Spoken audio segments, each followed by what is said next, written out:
Oh, great. Yep. Yeah. Okay, so we're just waiting for Abby. Well, I don't have her cell phone number, but I can shoot her an email. okay. What we can do, Meg, is we can start the meeting, and if Abby comes in, Mhm. just make note of that. Okay. Okay, if we're ready to go. Welcome to the September 12th, 2022 meeting of the Nantucket Planning Board. We are conducting this meeting via Zoom webinar and remote participation pursuant to Governor Baker's March 12th, 2020 order regarding open meeting law. I'd like to call the meeting to order. Board members, please acknowledge you are in attendance when I call your name. Vice Chair Dave Iverson. Aye. Eric Lowell. Aye. Barry Rector. Aye. Joe Topham. Aye. And the chair, myself, John Trudell, aye. Alternates, Carl Borchardt, Aye. Stephen Welch, Aye. and I think we're waiting for Abby. So Looks staff, like it looks like Well, Abby just got yes. here. welcome, Abby. Okay, Hello. just in time, perfect timing. We're taking roll call in attendance, so just make the affirmative. Abby Demolding here, or I? He's muted, I think. There we go. Abby? Or wave? Oh, She's Yeah. waving. Maybe there's a sound problem. Okay, thank you, Abby. Staff, Megan Trudell Here. and Catherine Nancero. I did see her name. She's logged on. Catherine, are you there? You're muted.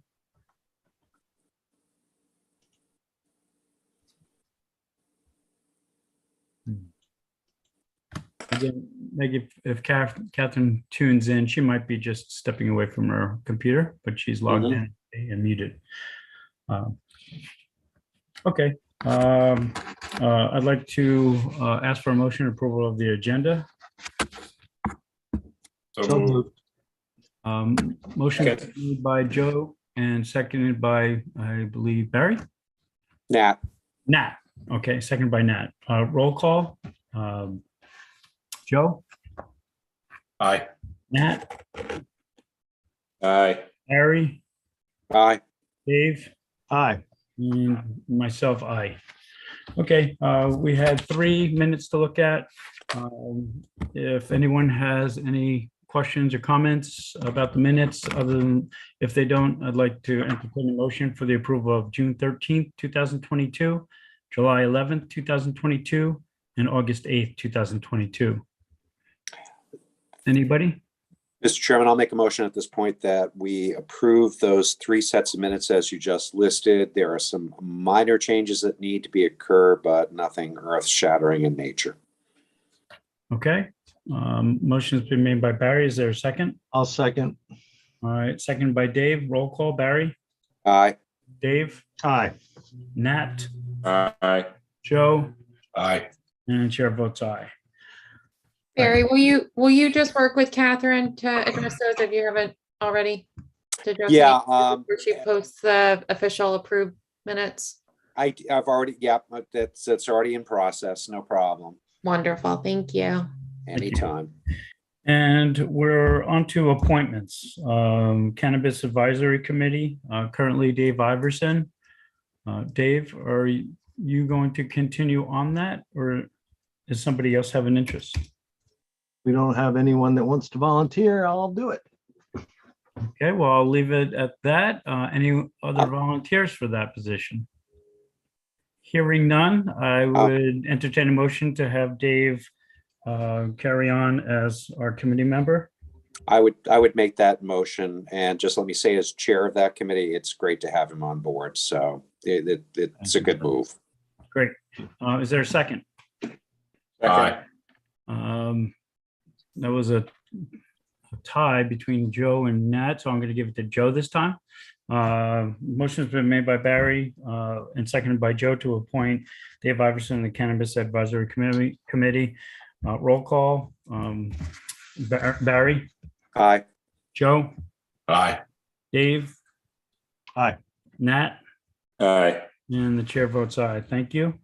Now for the short-term rental work group, I believe we need one member and potentially an alternate. And I am recusing from any appointments for that, as I've done in the past couple of years, because my involvement as a professional real estate agent. So, is there any option, appointment, volunteer? I mean, I would kind of like to take it if I could, if the board feels so. And Yes, Barry, I don't know if Yeah. Carl is first. Oh, go ahead, Barry. You were first. yeah, I'd like to do the alternate for it because Dave and I have been working together since kind of the onset of when this first happened with the work group. So I think I would appreciate that ability. I think there's a good synergy between the two of us at this point, and that really is much needed on that group. Okay, Carl, would you like to comment or entertain someone else? No, I was just wondering what the procedure was with the 3 alternates as well as the 5 sitting members. And I think Barry Mr. Rector just answered that question for me. So Great. I have no further question. Thank you. Well, with that, Carl, would you like to make a motion to? Yes, Barry, go ahead. Procedurally, it's got to be the 5 members of the planning board doing this. I'm so sorry. Oh, excuse me. All right. Thanks for your comment, Carl. So I will entertain the motion from one of the sitting members of the 5 members for the appointment of Barry in the alternate position and Dave for the 1 member position. I will make that short-term motion, rental. Mr. Chair. All right. I'll second it. Made by Joe and seconded by Nat. Roll call. Joe, Aye. Nat, Aye. Barry, Aye. Dave, Aye. and the chair votes aye. Thank you very much, gentlemen. Moving on to, Don? yes, Dave, go ahead. Are you recusing? I'm recusing from discussion, but I believe I Okay. can still appoint. No, Yeah. I don't have a Yeah. problem with that. I just want to make sure I that think so. your intent Right. is there. Okay, great. Thanks. Okay, thank you, though.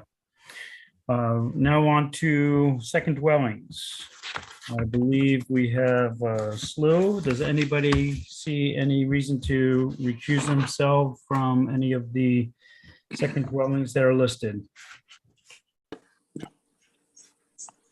Okay, seeing none, I would like to recuse myself from 13 Woodland Drive, Kimgowaki. I've had a few professional dealings, so I'd rather not vote on that. So if that's okay, I'd like to pull that out and have that called after, but the other ones I'd like to read in order, and then if anybody doesn't have any objection, we can take that all in one motion. 26 Pinecrest Drive LLC, 26 Pinecrest Drive. Ryan and Sarah Murphy, Maple Lane, Lot 4. Carlton Phillips and Suzanne Riddle, 19 Folger Ave. Joseph P. Manila, 9 Gingy Lane. Hannah and Sasha Ross, 110 Surfside Road. 27 Cato Lane LLC, 27 Cato Lane. Paulette Lane LLC, 12 Almanac Pond Road. Thornwell Design LLC, 73 Vestal Street. Is there a motion to endorse or approve? I'll make a motion at this point that we approve the second dwellings according to any findings and subsequent information that staff has provided to us in the staff report. And I Okay, will is there a second that, second? Mr. Chair. All right, motion been made by Barry, seconded by Joe. Roll call, Barry, Aye. Joe, Aye. Nat, Aye. Dave, Aye. and myself, aye. Now on to Kimgowaki 13 Woodland Drive. Is there a motion? I will be recusing. I'll make that same motion for 13 Woodland Drive. Do you want, actually, Mr. Chair, do you want to just turn this over to Dave for a second, and that really takes you out of the loop. Sure, then I'll recuse and hand this over to Dave for the Yeah, motion. approval. yeah. Great. All right, perfect. So 13 Woodland, if there's anybody want to discuss this? If not, I take a motion. All right, so my motion will stand again at this point that we approve that secondary dwelling subject to any endorsements, findings, and comments that staff has made on that in the staff report. Second. Great. Roll call vote. Barry. Aye. Nat. Aye. Joe. Aye. And I am aye, so that's unanimous. Back to you, Chip. Great, thank you, gentlemen. Moving on to garage apartments. We have two, Rhett DuPont, 18 Nobodere Ave, and Laura Nicholson Trust, 12 Eat Fire Spring Road. Would anybody like to make a motion or comment based on if they need to recuse or discuss? Seeing none, is there a motion? I'll make a motion at this point that we approve the two garage apartments as listed in accordance with endorsements, findings, and any recommendations that staff has made in the staff report. I'll second. Okay, motion's been made by Barry, seconded by Dave. Roll call, Barry, Aye. Dave, Aye. Nat, Aye. Joe, Aye. and the chair votes aye. Moving on to A&Rs, there is one request for withdrawal. Ron Winters and Ellen H. Winters, 12 Gardner Street. So Meg, do we need to get a motion to request for withdrawal without prejudice on that? Mhm. Yeah, I would, if you wouldn't mind. They are Sure. gonna resubmit maybe next month, but there was more information needed before they could pursue the Okay. 4181L. Is there a motion? Before you do that, Mr. Iveson, Yes, Barry, go ahead. Dave had his hand raised. I'm sorry. Oh, sorry, I didn't see that. Go I ahead, mean, we Dave. can go ahead and do that. I would just like to pull 21 Milk Street for discussion. I know that we got a letter about it, and I think that we should discuss it at least separately from the rest. Okay, so let's work on the Ron Winters 12 Garden Street request for withdrawal first in motion, and then we'll I'll go make- on to the next. Yeah, I'll make that motion at this point that we accept the withdrawal without prejudice. Second. All right, motion's been made by Barry, seconded by Dave. This is for Ron Winters and Ellen H. Winters, 12 Gardner Street, for withdrawal without prejudice. Is roll call. Barry, Aye. Dave, Aye. Joe, Aye. Nat, Aye. and the chair votes aye. Okay, let's pull that Milk Street out of there. Heather Vance Haddon, trustee, 21 Milk Street for right now. And I will, unless there's any other ones, I'll list the other ones that are up for a motion. Seeing none or hearing none, I will list them and then we'll make the motion. Amanda B. Jacobs and Kevin J. Jacobs, trustees for Rays Court. Sharon W. Jacobson, 20 Monahasset Road. Pocomo Point LLC, 81 Pocomo Road. Danny Boy nominee trust, Stanley Carp, trustee, 15 Low Beach Road. Quaker Road LLC and 22 Vestal LLC, 14 Quaker Road and 22 Vestal Street. Town of Nantucket, portions of Maticat Ave and Atlantic Ave. And that is all for that particular motion. Is there a motion? Make a motion at this point that we endorse the A&Rs and in accordance with any recommendations that were further provided by staff in the staff report. Okay, motion made by Barry. Is there a second? Second. Second by Nat. Roll call. Barry, Aye. Nat, Aye. Joe, Aye. Dave, Aye. and chair votes aye. Now on to Dave. You wanted to pull out or discuss Heather Vance Haddon, trustee, 21 Milk Street, trust, 21 Milk Street. Yeah, I mean, I just think that the board should discuss this just based on the letter we got. I struggled a little bit with it as well, just but I got around it. I mean, I get the access and grade. Multiple homes already use that as their access to their properties, but I just think that we should So if this is warranted for discussion another time, would you like to just continue that to the next meeting? I no, I know. I don't, I'm not looking to do that. I just wanted to see if there's any other members that had issues with this, or just to help the person that actually wrote the letter understand why we're making the decision we're making here, if that makes Mhm. sense. I'll refer to Meg. Do you have something with staff that you'd like to comment, Meg? Maybe that will help clear up something Dave has a question with. Sure. So A&Rs can be, I guess, a little bit difficult to, I guess, convey concepts, and it's under the state chapter 41, I believe 4181. It's an approval not required subdivision. So when certain criteria are met, which includes such things as frontage required, lot size, lot area requirements are met, access, the board can't really condition it on certain things. It's either it complies or it doesn't comply. In this case with Green Lane, as Dave mentioned, there are other properties on this road that utilize Green Lane for access. The road was in existence prior to 1955, so that adds another layer on top of things in terms of approval. So that's, I guess this message is more for the public to understand kind of what criteria the board's looking at when determining approval for an approval not required subdivision. Mhm. I don't know if that helped. Also, Meg, I do know. just to I do add, know. I think. Oh. Mhm. Yeah, No, just I was going to say too, we have, excuse me, Arthur Reed and Linda Williams here as well, who represent the applicant. I'm not sure if you want to bring one or both of them over, if you may have some questions for them. okay. I just want to point out, I don't know if it was added, some of this is the chapter 4181L is in reference to the buildings. Not 81L. listed. Not a- Oh, not 81L. Okay. Nope. Okay. But 4181. Just 4181. Okay. Is there, if we'd like, Meg, I think you have Arthur or Linda. Barry, go first.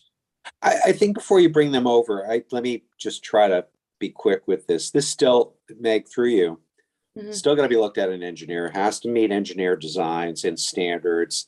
So as I hear all that, and of course there's always those concerns, but again too, with an A&R, it's not just, hey, met all the criteria, have a nice day. There's still more involved with that. So they're not off the hook that easily.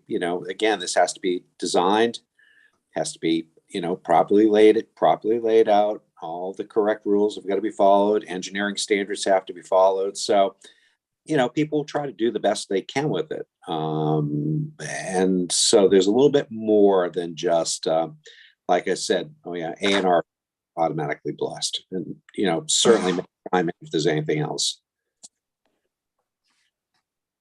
Meg, So that makes it Dave, your easier. hands up. Go ahead, since you're the one that brought it up. Go ahead, Dave. Oh, no, yeah, I mean, my purpose to bring it up was just to help the public and help the person that wrote the letter understand that our peer review is very limited here. And then it goes to width and grade of the road, and it clearly is enough width and grade to provide access to quite a few other houses on the road.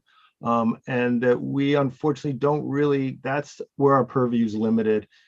If this individual who buys this lot wants to put in a second dwelling, that might give us a little more leeway in getting a little improvement done on that road. But I think the magic is in the way the road is, and improvement isn't necessarily an improvement in this case. So I just wanted to make sure that the general public understood that we're not just stamping this, that we're very limited into our purview, and it's not, the letter that was written is not lost on us.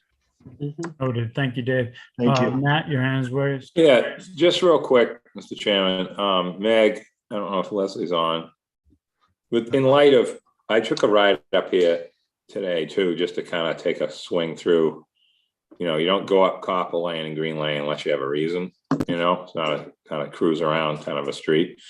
Is there any town trees in here with the light, in light of the recent you know, the one on New York, and then we have something at the old Roy Ryder lot. That's the community sailing.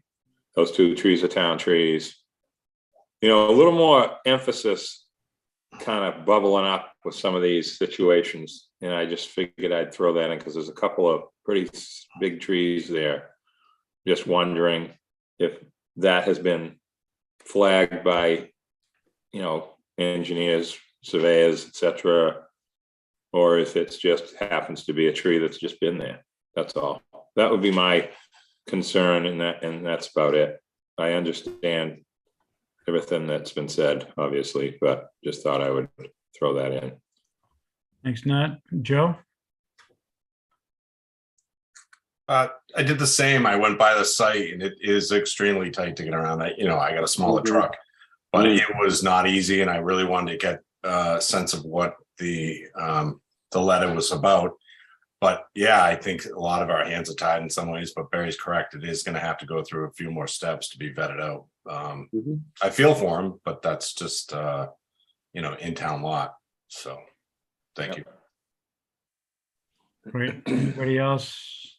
You want me to bring Arthur over to address any of these points for you guys, or are you all right? And this is more for the Again, public? I want to speak for Dave, correct me if I'm wrong, but your intent wasn't necessarily to object and bring out something that was controversial. It was really to inform the public and just let them know what was happening and what the application truly was, just to keep, out in the open. So I don't know if it's truly necessary for Arthur, but if I'm not on track, Dave, please correct me, and then I'll bring in Arthur. If I am, then I assume we can save a little time and go right. Yeah, no, I don't feel the need for that. I think I just felt that it was important if someone took a time to write a letter to us with a problem with this, that we address it in a public meeting and so that they have a better understanding as to why. I mean, the trees really kind of upset me here mostly, but again, that's not really our purview. So no need to bring them over. Thanks. Okay. With that, is there a motion? I'll make a motion to approve. Okay, is there a second? Second. Motion's been made by Dave, seconded by Joe. That was Barry. I'm sorry, was that Barry? Seconded by Barry. All good. Okay, to approve Heather Vance Hadden, trustee, 21 Milk Street, trust, 21 Milk Street. Roll call, Dave, Aye. Barry, Aye. Joe, Aye. Nat, Aye. and chair votes aye. Thank you. Okay, moving on to previous plans. I'm sorry, yes, previous plans. We are at Reliance Way subdivision, and this is for a request to release a performance surety bond. I think Dan Malloy may be here representing. Yep. Meg, if you'd like. Yep, Dan's here. If you have any questions, I could bring him over, but otherwise, planning staff is supportive of this request. There's somewhere in the ballpark of 170,000 that the applicant had put up as a performance bond earlier on in the project. There were 2 very minor items at Ed Pesci's last inspection the other week to complete, which included the installation of a street sign, and I believe a cover on top of the oil separator, bringing that to grade. So those are 2 just very minor field items that we can check before we go ahead and release those physical funds to the applicant. So for that reason, staff recommends approval. Okay, any of the members, questions? Barry? Yeah, staff has done the due diligence with this at this point. So to move ahead with the meeting, I'd like to authorize the release of the performance surety bonds in accordance with staff's final approval. Okay, is there a second? Second. Motion's been made by Barry, seconded by Nat. Roll call, Barry, Aye. Nat, Aye. Dave, Aye. Joe, Aye. and chair votes aye. Ellen's Way, this is the final release, the lot release endorsed Form J and Form Gs. Sarah Elger is here representing. Meg? Again, Sarah's here if you have any questions. Staff has spent a lot of time kind of going back and forth with Sarah Alger as the applicant's representative, along with the land bank, our real estate specialist, several other people involved with the project. We came to these final amounts to put up as a performance surety account. The reason I broke it out was because I think when it gets to the finance department, we'll need to separate work in the field from the conservation restrictions. So there may in fact be two separate accounts, if you will. Monies totaling $535,200. So upon receipt of that check, planning staff is comfortable where we're at with things to go ahead and release that final lot. Okay, Nat, your hand is raised. Yeah, I just want to bring up the land bank issue with the execution of the revised easement plan that they've done, Megan. And make sure that when we approve this, that that new plan is the what we're endorsing. Yes, and I actually got an email from Jesse Bell this afternoon. I was on an email thread with Jesse, Ken Bogran, and Andrew, and I can try and bring this up for a screen share for you all. There were some minor changes to what you've seen since the last go around, but it is a plan that we are all in support of. So let me go ahead and share that. So this is, everything is clean, correct?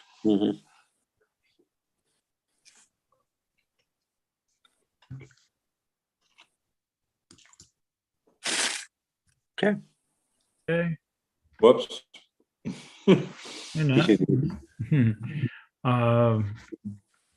that Sorry about that. Is there Getting away. Is there It's any, okay. I do have Jessie Bell with her hand raised. I know this isn't a public hearing item, but as a representative from the land bank, she's been involved in that process. I'm not sure if you wanted to. sure. Jesse, please, if you're available, go ahead. Whoops, I was muted, sorry. I just wanted to say that, so I was unable to get a revised draft of the easement to Megan before this meeting, but I know in the latest email exchange I had with Sarah on the subject, she had asked that the planning board confirm prior to the recording of this easement that the final form of the revised easement and the plan fulfills any obligation by her client to grant an easement in the open space under the special permit, including but not limited to paragraph 9, which speaks to the, I think, public access in the open space areas. So I was redrafting the easement to show, basically to reflect that confirming vote by the planning board, as well as acceptance by the select board, which is another thing that she's asked for. And then finally, it would be the land bank commission. So I think that's what I guess would ask for, is that you explicitly confirm that this revised easement going straight to the land bank and plan satisfies that paragraph. Thank you, Jesse. I'd like to ask Sarah if she's comfortable with that as well. Bear with me just a moment. I'll bring her over. Sarah, can you hear us? I can. Can you hear me? Yes. Sarah, were you able to hear that statement from Jesse? I heard it. I have to say I'm a little surprised by it, but yeah, I definitely heard it. Okay, as well, hearing it, it doesn't sound like you're fully accepting, are you? Because I think for us to vote, we'd want to have everybody on the same page. Yeah, I'm basically on the same page. I think my email was really explicit. You know, we granted an easement to the town in accordance with our approval. After the fact, after the selectmen had accepted it, the land bank got involved and said that they wanted it. And so we have said, if you revise everything the way you want it, get a revised site plan, get the approvals that are necessary for it, we're happy to do it. We just don't want to be caught in an endless loop on these changing approvals. Well, Sarah, just I see Jesse's hand raised. I'm just trying to get everybody on the same page. If there's any kind of difference of opinion, this is the time to kind of hash it out or continue it over. So I'll let Jesse respond to that, just in case maybe there's a statement you'd like. Go ahead, Jesse. Yeah, I just, it wasn't after the select board accepted or, voted on this easement. We were in conversations about this early in the summer. And basically what needed to happen was we needed to accelerate our planning of a trail system on the northerly parcel in order to figure out exactly where we could connect to this and where it made sense for us to connect. It really doesn't make sense for the town to own this easement because the town has no place to park to create this easement. And, they don't own any adjacent property. So if it's really meant to benefit, to connect to a larger trail system, it makes sense to go directly to the land bank. And, we're just trying to have this get done once and done right so that we're not duplicating efforts and a whole new round of documents. And, I'm trying my best, but I didn't even realize that this was going to be on your agenda tonight. So I didn't realize it until last night. So if I may make a suggestion, unless we can really get that on the same page, unless there's a time constraint that it needed to be voted on today, I would ask that we just tighten up things and make sure both sides are on the same page, and then we could look for a continuance to next meeting. Mr. Chair? Yes, sir. Go ahead. As much as I'm on board with this whole idea of the easement going to the land bank, and that is definitely something my clients have committed to doing, I don't think this is completely outside of what you're voting on. Yeah. It doesn't have anything to do with what we're talking about. You already voted to accept as sufficient the easement grant that my client has granted to the town that's now being revised to go to the land bank. All you have to say is that you're in agreement that if the easement goes to the land bank instead of going to the town, that's okay. Right. That's really the only open question. I guess I understand that, Sarah. I really do. But as you had just stated, as long as we're understanding that it would go to the land bank instead of the town, on the opposite side, we have Jesse from the land bank speaking that there are a couple of things there. So we're going to vote to carry that over to give to the land bank, and it's not 100% in the. I'm sure it can be, but right now, Jesse would be accepting from our vote, almost forcing it on her and her group. So maybe I'm misunderstanding something. Barry? Yeah, you know what? I'm feeling like both parties need to work this out. This is kind of a last minute thing. We've got other business before us, and we're kind of getting outside of the scope of what should be going on. I don't want to prolong this. I don't want to spend a lot of additional time trying to hash this thing backwards and forwards. I mean, I'm to a point right now where I'd like to continue this to our next meeting. Let the two parties get to final resolution. All right. I see Meg raising her hand. So we have a couple of hands raised, Barry. So I don't want to go to any kind of motion or vote yet. Go ahead, Meg.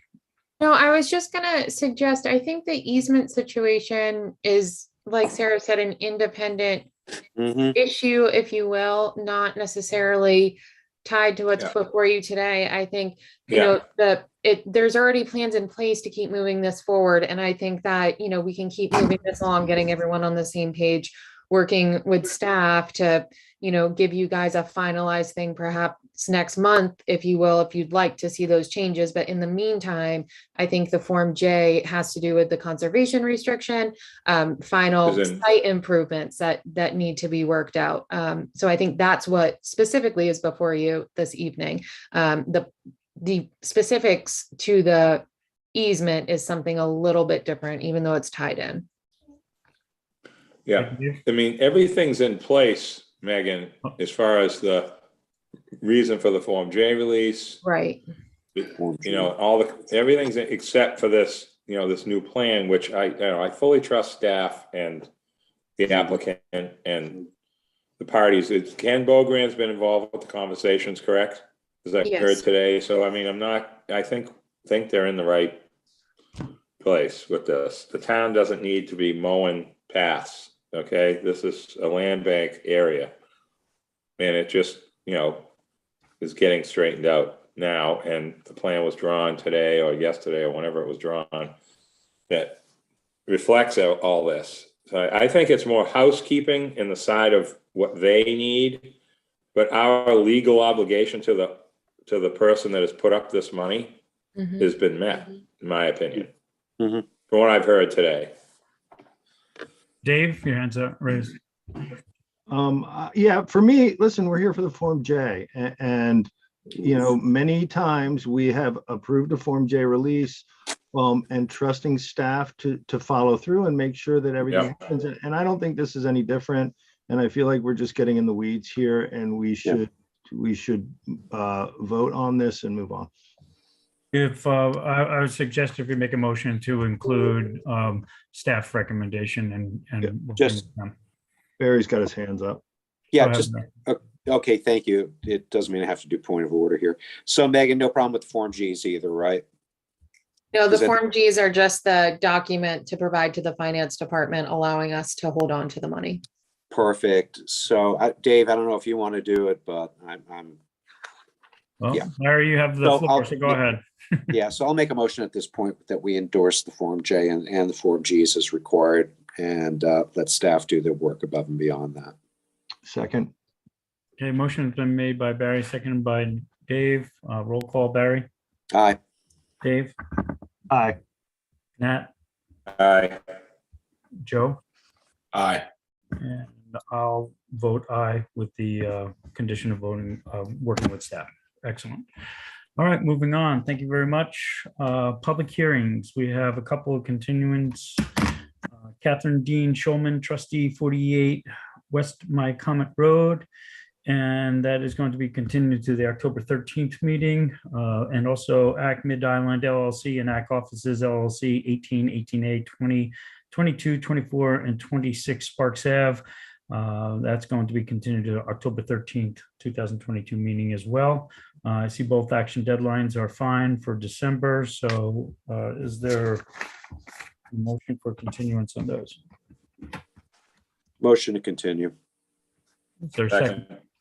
Motion's been made by Barry and seconded by Nat. Roll call, Barry, Aye. Nat, Aye. Joe, Aye. Dave, Aye. and chair votes aye. Moving on, we have Leslie Lindsley, 39 Union Street. This is, I believe, for a covenant lot. Paul Santos is representing. Meg, if you see Paul, like to comment, please put him on.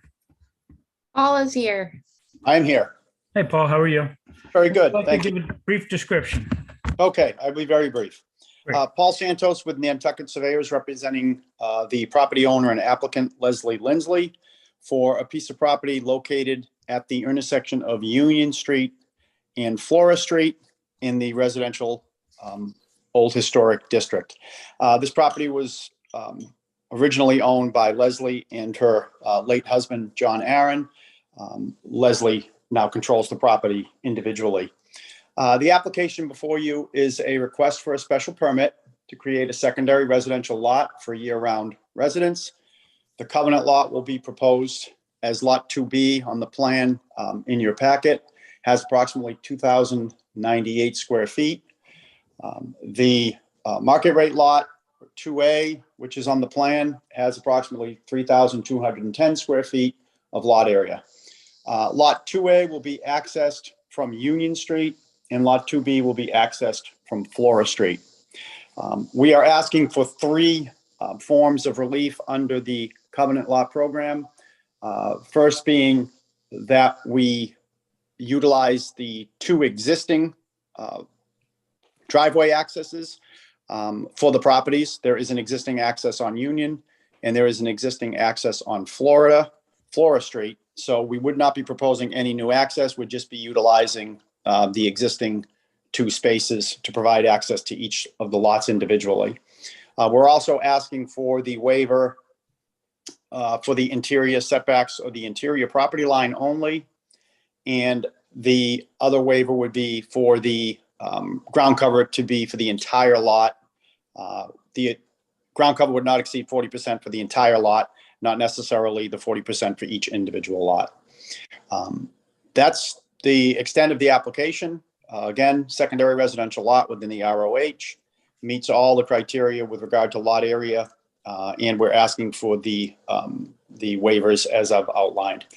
Staff has recommended approval with conditions as part of your staff report, and I'm happy to answer any questions that you may have. Joe, your hand's raised. So I was driving by this Saturday and I was checking out the lot. But one thing that I was wondering, because of some controversy that was created at 10 York Street and the cutting of a tree, town tree, I was wondering if this had any town trees on it. And so I reached out to a friend of mine, and there are a couple trees that are town trees. So I'm kind of wondering, should the surveyor be putting those town trees on the map or the site plan so that we know that they're there? And I know that there's a problem that we don't have a list of town trees, of where they are and where they're located. But I just feel like there's a potential problem where we're subdividing this lot for something, and it may not be part of our purview, but I feel like it's a potential problem where there's town trees on some of these lots in town that it may not be buildable, or they may not be able to get the approval to remove the trees if they're live and well. So I'm curious to what would be that next steps. Is that something part of our purview? Should we be looking out for that? So it's interesting, Joe. I think the York Street did not initially have the town trees. They were determined after the fact to be town trees. Right. If you're stating that this particular property has the town trees, that might be something that we should make note of right now.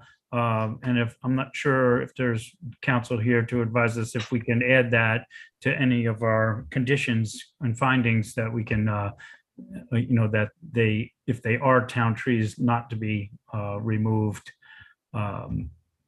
Yeah, and I think in June, I think Dave Shampoo was before the select board, and it was discovered that there was no list for these town trees. And I know that I believe there's grant money that someone's trying to get through the CPC, I believe. But that would be great if we had some list, just so the developer buys the lot and doesn't know that they are town trees, and later, is standing before the select board. Paul, I'll bring it to you. Number one, do you know if there's actually town trees that have been marked and registered, and if so, any future plans to work around them? Through the chair, no, I do not, and I'm not sure it's quite honestly in the current regulations or whether it's the purview it can be tied. Quite honestly, in this particular case, rather than have you condition any type of approval to be tied to a town tree that it couldn't be, I think it's a separate issue, quite honestly.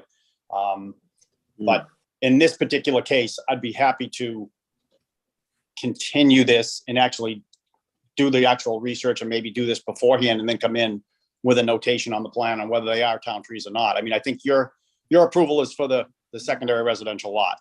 Does it meet the standards of your bylaws? Yes.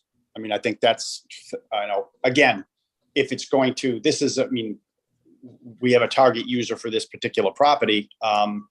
So I'd be happy in this particular case to, do that research and actually show them on the plans. At least they're shown on the plans. Your condition I don't think can be tied to the fact of whether they can or can't be removed. You're approving whether or not the dimensional requirements of this application meets your standards.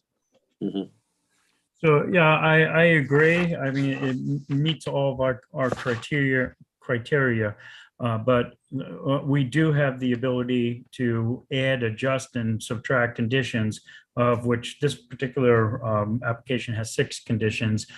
In past applications, we may have only had 3 or 8, or we've added some. So I'm not quite sure if the tree is necessarily in our purview, but I appreciate that we can continue, because I don't think there's an opposition to endorsing the covenant lot. I think we just have to be clear about what is in our purview as far as a tree, if there is a tree. I see a bunch of hands raised, so. Yeah, and that was my whole point. Sorry to interrupt you, but that was my point, just a clarification on if that was something we should be looking at. So, Okay, Dave? I would like some clarification as to whether we can condition around that tree Mhm. in the final special Maybe permit. staff, Meg, do you have? Through you, Mr. Chair, if I may, just through other special permits that, it was questionable whether town trees were or were not involved. I mean, I think, you're both right here. Yes, you're looking at this to see whether it meets the criteria of what's defined as a secondary residential lot, which it does. But in other special permits, you have added a condition where there must be a consultation with the town's tree warden prior to the issuance of a building permit. So that's where that issue is tied to. It's to a building permit. And I think it is wise to call that out, that it could be a potential issue for a future buyer or a future person developing that property, that, they have to have that consultation prior to the issuance of a building permit. Okay, is there, I'd like to open it up to the public. There might be other voices that want to be heard. So Meg, if there's anybody in the public that has their hand raised, please let me know. Yes, so we have Dave Shampoo, followed by Mary Longacre, and then Linda Williams. Okay, let's take it in that order, please. I'd like to hear from Dave. Go ahead, Dave. Welcome. Thanks, John. Can you hear me? Yep. Yes, perfectly clear. Thank you. There's actually 3 trees on the lot. There's a large one, probably straddles the line of the two proposed properties. A very big one. There's one at the corner of Flora, and there's one that on the other side of a newer one that was planted back in the 90s. They all have medallions on them. And they're all part of the town record, at least Dale Gary's records at the DPW. Just looking at this, it's essentially an unbuildable lot. And let me just stop at that. But everything starts at the planning board, and if we don't have trees located on these lots, it just causes problems all the way down the line. The York Street was brought up. We've got a mess on the corner of West Creek and Pleasant Street. A building was approved there. A subdivision was approved there. Town trees were not located on the proposed plan.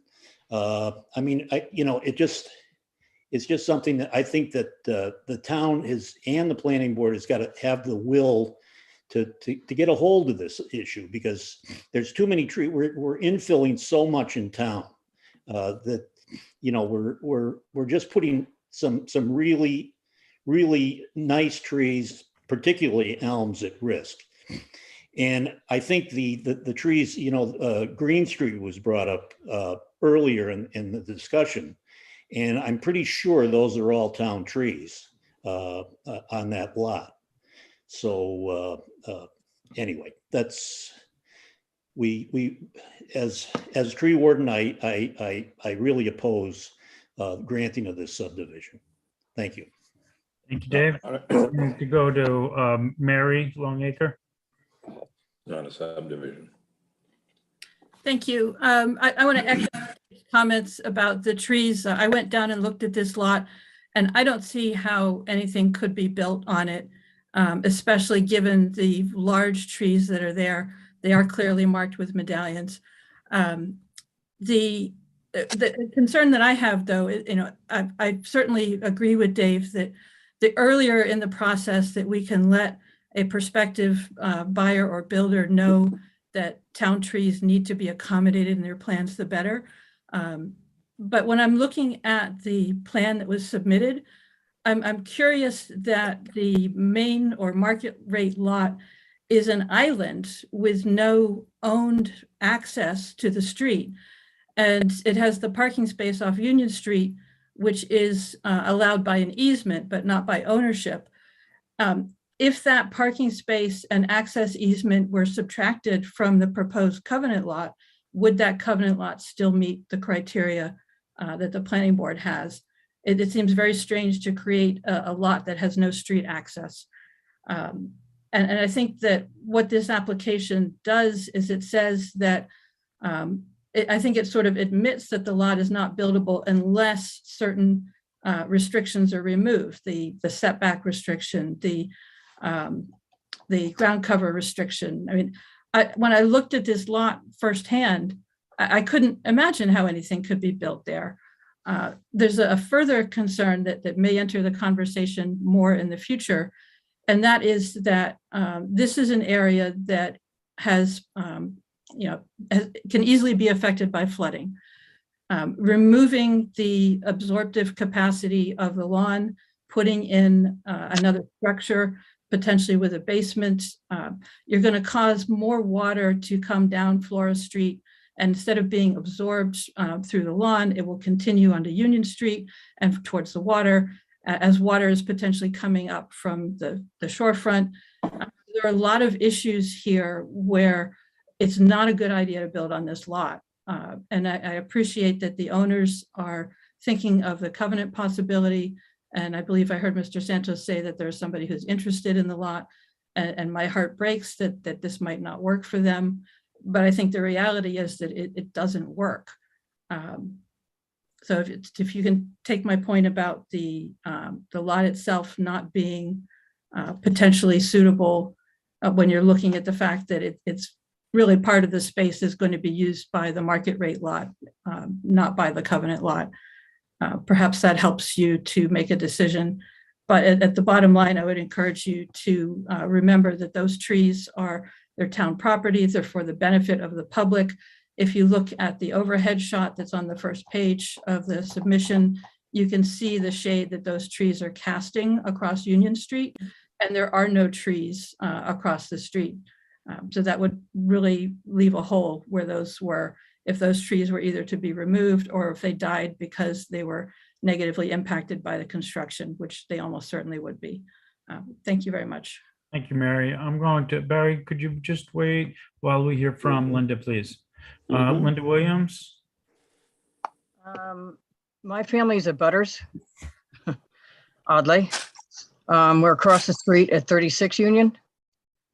And this is an incredibly congested neighborhood. In fact, our driveway has to come off the house one door away from us into the back, down into the backyard to even get a place to park. That lot, which I go up past all the time, every day, and sometimes we'll cut up Flora Street to Orange Street, is incredibly jam-packed. I don't know how they can put a covenant house there. I don't think this is the place, not because it's a covenant house, it's not a place for a subdivision. The lots there are not that large on that section, except for Diane Coombs's lot, which is a double lot.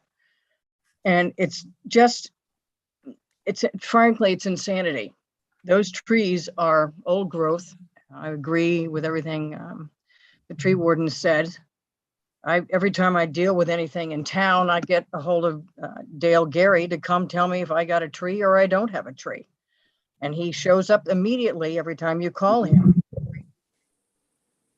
And I just think this is a bad place for it. And I hate to speak against a covenant lot in particular, because at the housing authority, I have to sign every one of these covenants. But I'm having a problem with this particular subdivision being so small, so jammed in a congested neighborhood. This is going to create a horrible situation there. And what are they going to build? A doghouse on that lot without touching the trees? The tree roots is, he'll tell you, extend pretty far for trees that size. They can't cut those roots. We had one 2 doors away on Mulberry, I think, on the corner of Mulberry, down a little bit further, maybe 2 houses away coming out of town, that had a town tree, And they had this whole thing all planned out with a whole big structure there under 4181L and had to bag it because they couldn't touch that tree and they couldn't cut within that tree. And the house would be, you could reach out and touch both sides. So I don't think this is a very good idea for a covenant lot. I understand, you know, her desire to split one off, whether it's covenant or not. But I think this is a very bad idea and a very bad location with an awful lot of mitigating factors. And I do agree with Mary that every time somebody does something across the street from us, the water ends up, because we have the lowest backyard, ends up in our yard. I can float around in the backyard sometimes. So I just assume not have this go forward. I don't know what else to say about it, but I know we're not in favor of it. Thank you, Linda. Barry, you've been patient. Go ahead. Thank you. So I'd like to defer to Megan first because I see her chomping at the bit there a little bit, especially when we get into this whole, it's a subdivision. I really want to defer to staff on this first, and then I'd like an opportunity to comment on a few other things I've heard afterwards. So please. Go ahead, Meg. Sure, through you, Mr. Chair, just to clarify, secondary residential lots are not subdivisions. They do not allow for more density than what otherwise would have been allowed. The ground cover of 40% is the ground cover. What they're asking for is a redistribution between the covenant lot and the market rate lot. So the total combined will not be allowed to exceed 40%. The lot line waiver is that of the one that's shared between the two lots. Again, buildability is not necessarily something that the planning board gets into. That will flush itself out through the process. I mean, I do agree that this is a unique property, and I think certain points should be incorporated into the decision. But you're very objectively looking at this for whether or not it abides by what's required for a covenant lot, which again is not a subdivision. That's all. Thank you. Dave, before you, Barry, just go ahead. Yeah. Whatever Barry wants. No, Dave, go ahead. I'm perfectly content with it. I feel like you're in the twilight zone here. Yeah. People arguing things that it's just can't even go there. But anyway, through you, Mr. Chair, to Dave Shampoo, if I could. Sure, go ahead, Dave, please. So call me, I don't know, uninformed, but so it's true that we do not have a full catalog of town trees right now. No. True, Dave? Yes. Can you hear me, Dave? Yeah, I can. Okay. So that, we need to, that should be of the utmost importance at this point, especially with all the infill development. We need to figure out how to get that. I couldn't agree with you more. We've gotten started at a map. There's a, I gotta shut the dog up here a little bit. Anyway, we've gotten started on a mapping, but we haven't. It's not complete yet. So, but it is in the works. Okay. All right. Great. I think that this is. But I think, as I mentioned, for starters, I think we need to get trees identified, any kind of vegetation, particularly in town where there are town trees. I think we've got to identify what's on that lot. To me, it makes a lot of sense. And I think that can be done. I don't know if you have to change the legality of what the planning board does, or it could be a staff thing that incorporates that into what's required. But it would certainly save a lot of arguing down the road about. Yeah, no, I agree. I think we need to integrate it into our process somehow. I don't know how, but I think that's a good question for Andrew and Leslie. But I think it's important that we integrate it and look at it and get a full listing. Yeah. Thank you. Thank you. So, Barry, I know your hand was raised. Barry, you want to comment? Let Dave go. Go ahead. No, it's okay. Let him. I think he wants to follow up with Dave. All right.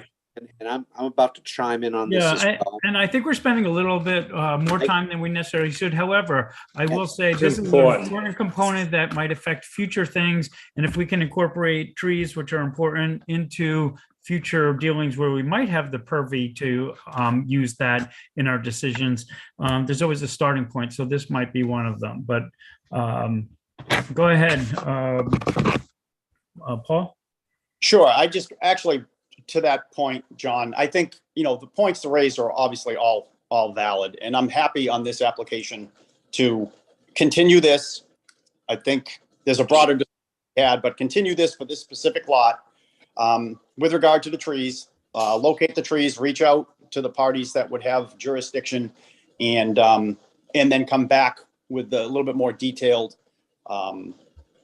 information for this particular application. I'm more than willing to do that in this particular case.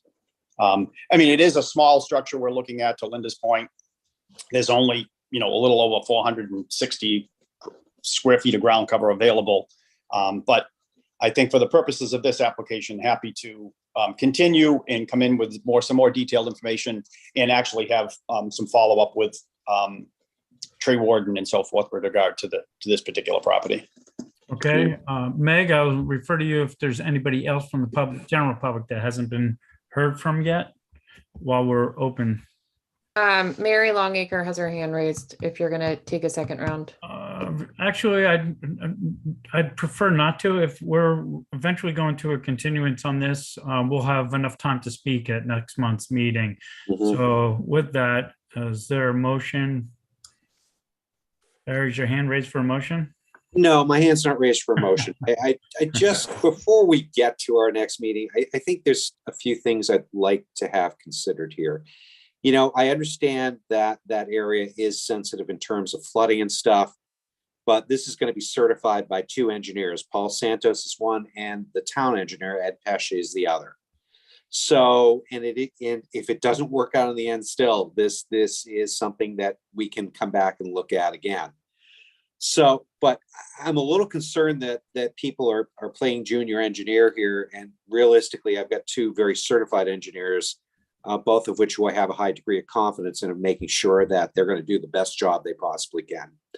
I want to put that aside. The tree thing is a little bothersome for me. Not that I don't like town trees, not that I don't think we shouldn't be preserving them, but there really has to be an inventory here that is accessible to everyone, so it doesn't prove to be this kind of guessing game at times. Mind you, if it has a medallion, that's a great start. But realistically, these, if we're gonna elevate to that level, and there's a certain extent says we should, these things should be GIS marked onto a map that any engineer or anyone else can bring that information up on the fly and incorporate it in. I'm a little concerned that all of a sudden this is deferring to, oh, it's the planning board's responsibility to, no. I'm having a problem with that. And if you want to start taking that on as a planning board, we need to have a very separate conversation about that in the future. I think there's another way to tackle that, as I've said, which is making the information generally accessible to everyone that's out there. Yeah, it's a project, but it has to happen. It eliminates the guessing in the process. Because I heard earlier, well, I'm not sure if it, okay, the moment I start hearing that from people, I'm not sure if, tells me, okay, there needs to be some more homework done. Gary, I'm sorry to cut you, but I think we already, we have everything that you're stating, and we're all in agreement. So we're not making an argument against it. And even Dave had said there's something in the works right now to get funding for this. So it's not going to happen today, and it's not going to happen in the next month. But we do have to be careful of what we're voting on and what's in our purview. So I think for this particular case, that's why I didn't want to have a full blown out an hour discussion on it when it will be brought up at the next meeting. Okay. And I'm sorry, but this is why I wanted to bring this up, because I was starting to hear some rumblings that should be happening. And I want to go onto the record at this point saying that that's really part of a much longer and different discussion that needs to take place. Sure. Okay. Thank you. Okay. Anyone new from the public, Meg? We're still open. Okay. Is there a motion for continuance on this? I'll make a motion to continue to our next meeting, which I believe is October 3rd. Okay, is there a Second. second? Second. Motion's been made by Barry, seconded by Dave. Roll call. Barry, Aye. Dave, Aye. Nat, Aye. Joe, Aye. and the chair votes aye. All right, thank you. Thank you. Thank you, Paul. Moving on, the next, Jamie and Josh Sansbury and Marita H. and Jermaine A. Scarlett, 17 and 17A Hellers Drive. John Brescher representing. Meg, I'll let you lead it off, John, if you so choose. Thank you, Mr. Chair. Great. Good afternoon, everyone. For the applicants, Attorney John Brescher representing Jamie and Josh Sansbury and Marita and Jermaine Scarlett. What you have before you is an amendment to a secondary residential lot special permit that was granted, let's see, back in 2015. The gist of this application is that the two respective property owners, both the market rate and the covenant lot, are requesting to amend the existing special permit to effectively eliminate the requirement for a shared driveway and instead have two separate, have each lot have its own driveway access. As part of this, they are also doing a land swap so that they wind up having, they're reconfiguring lot lines so that the two lots still have the same lot area. So in that sense, it still works out. They will, however, need to get partial releases and amendments to mortgages, et cetera. But the first step in the process is to amend the existing special permit to allow for each lot to have its own curb cut. And that is effectively the only request that we have before you at this time. Is just so that they can have this, to modify the decision in order to have this, to abandon the shared driveway easement and each lot gets its own curb cut. Okay, Nat, your hand is raised.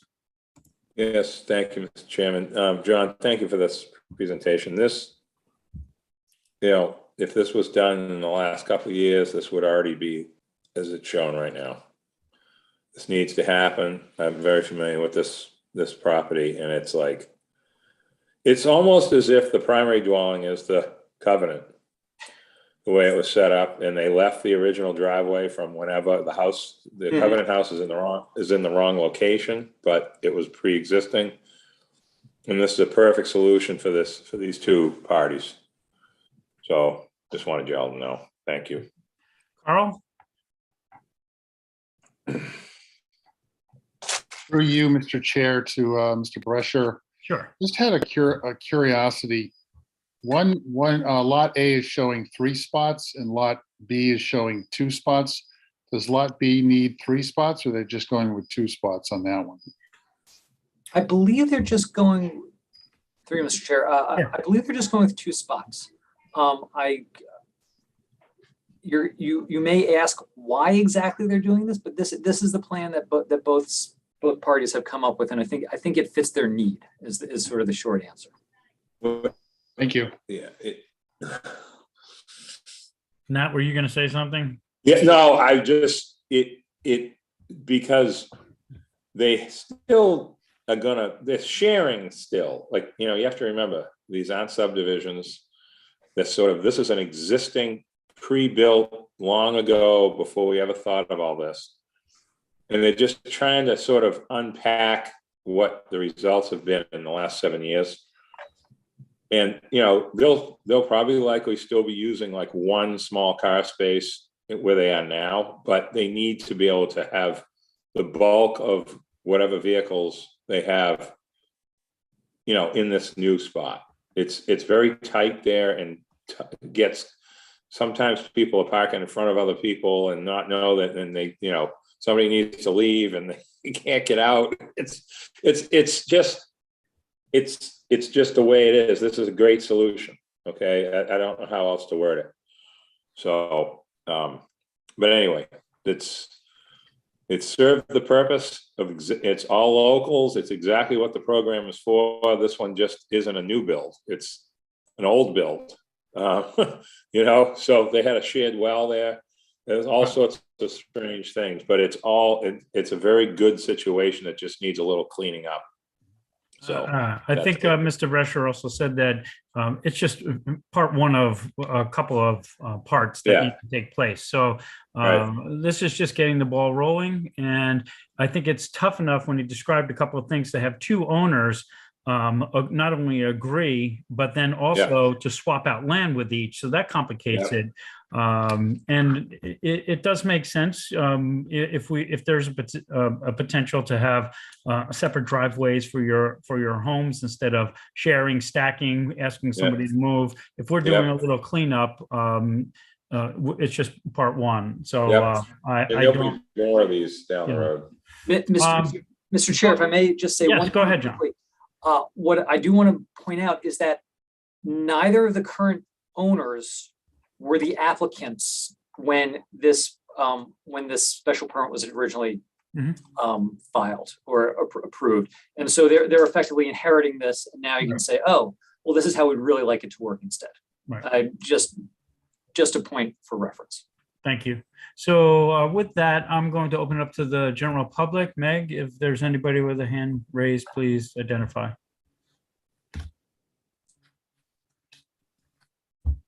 I'm not seeing anyone with their hand up. Okay. I'll make a motion to close public hearing. Is there a second? Second. Okay, motion's been made by Nat, seconded by Joe to close public hearing. Nat? Make a motion to approve. Well, we have to vote on the closing. Oh, of the I'm public sorry. hearing. I'm sorry. Yeah. Nat? Aye. Joe? Aye. Aye. Sorry about Dave? Aye. Barry? Aye. The chair votes aye. Now on to the motion. Sorry. Make a motion to approve the application, the findings that the applicant's proposal is in harmony with the general purpose and intent of the bylaw, and that the second driveway access will not have a significant adverse effect on the scenic or historic integrity of the neighborhood, is not contrary to sound traffic and safety considerations. And the three conditions as well by staff. Thank you, Nat. Is there a second? Second. Motion has been made by Nat, seconded by Barry. Roll call, Nat? Aye. Barry? Aye. Dave? Aye. Joe? Aye. And the chair votes aye. Thank you very much. Thank you, John. Thank you. Moving on, Nantucket Boat Basin LLC, 29 Commercial Wharf. I believe Rick Bodett is here with or Brian Swain. Meg, if one of those are present, or you'd like to start us off, go ahead. No, that's okay. Rick can start you off. I just have a handful of people I have to bring over in addition to Rick, so bear with me for just a moment. Sure. Let me know when you're ready. Take your time. Okay.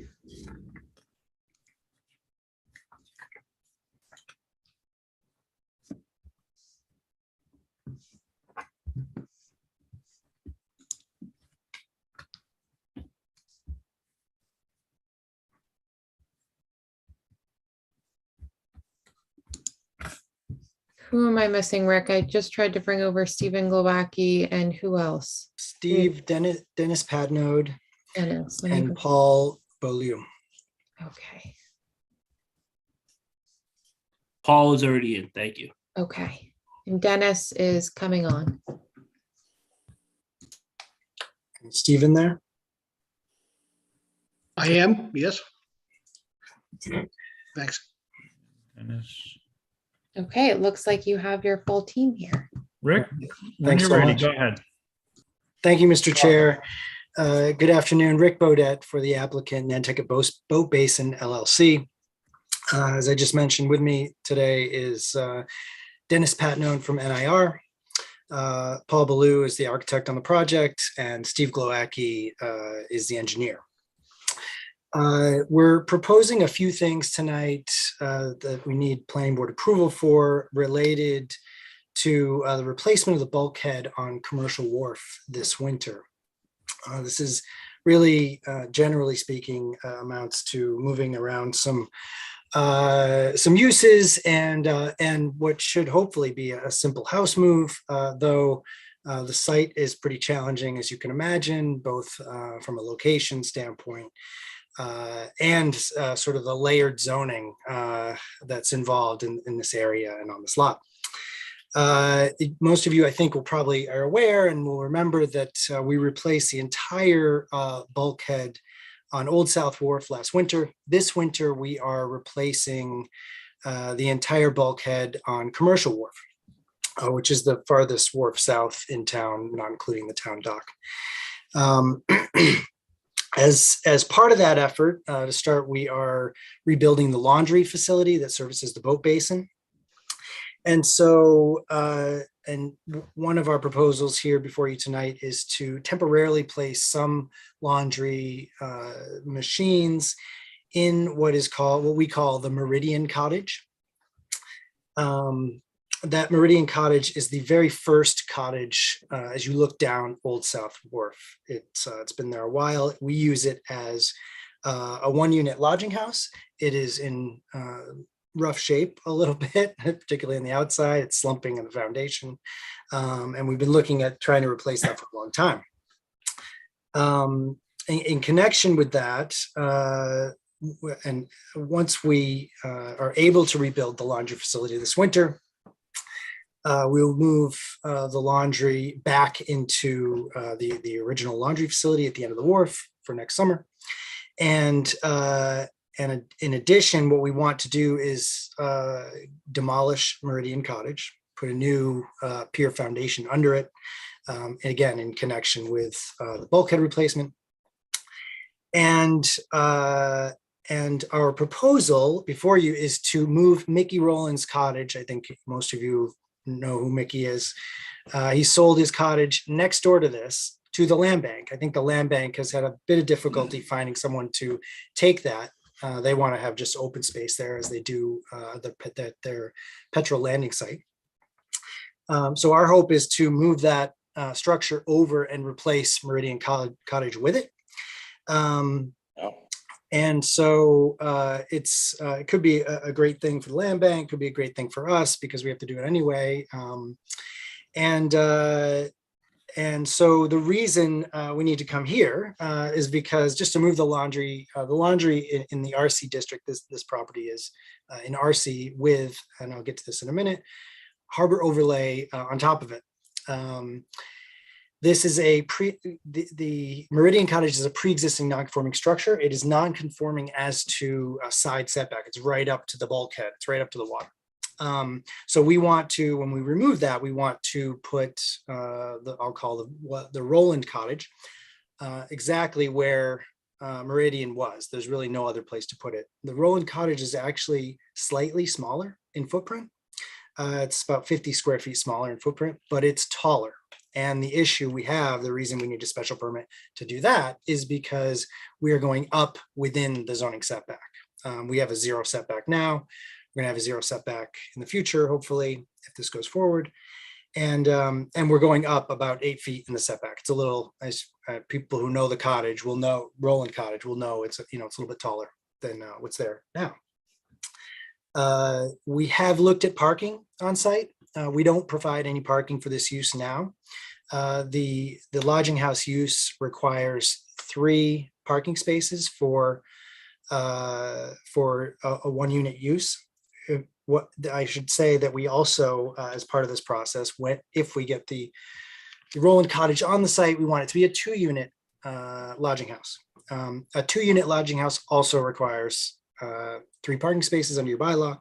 So we have, as part of this process, asked for a parking waiver to the extent the board deems necessary, but we don't think it's necessary because it's a no change for parking.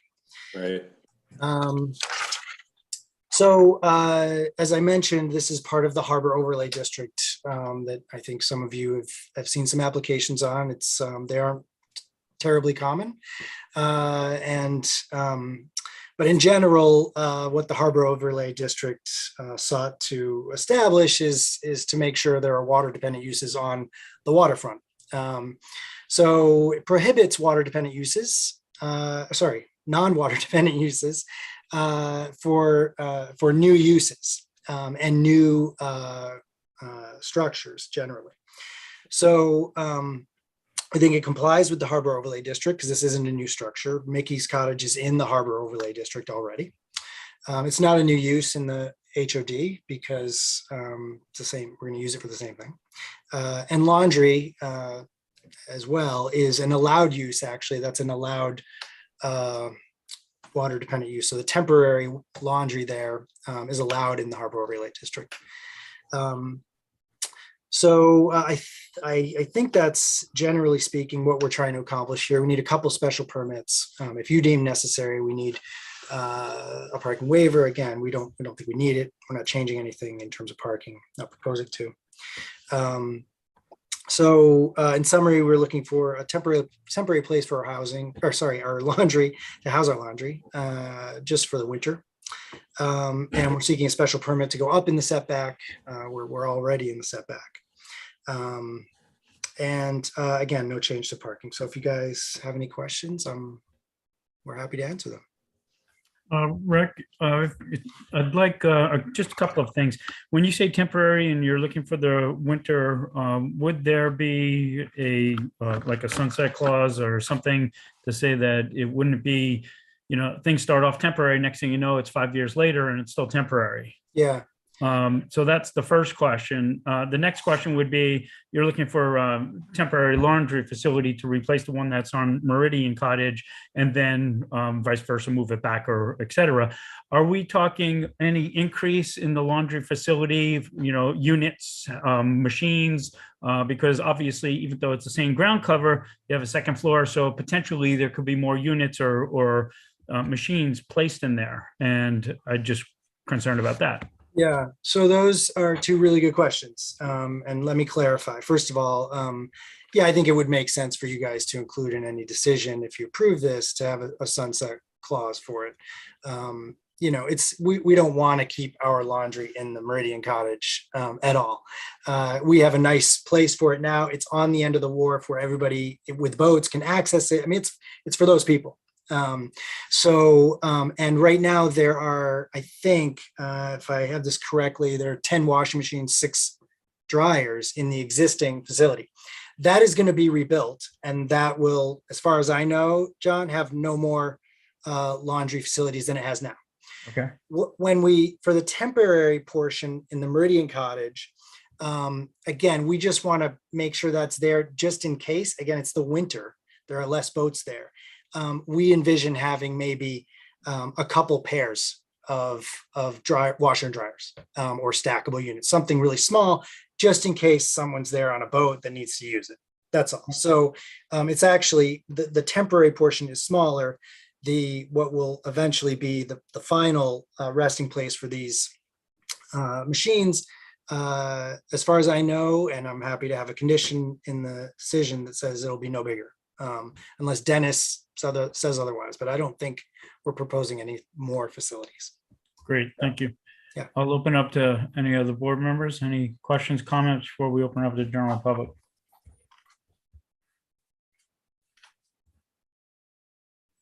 Seeing no hands, I'll open it up to the general public. Meg, please let me know if you see any.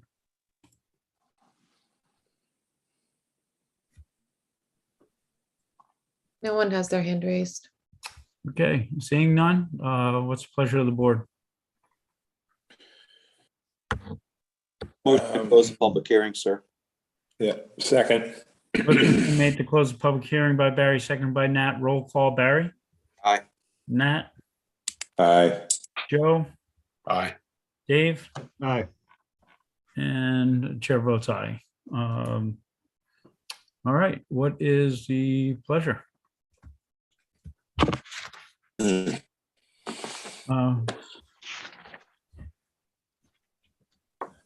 Don't rush in. I'll make a motion to. Yeah. Thanks, Barry. I was about to. No, please go right ahead. Go right ahead.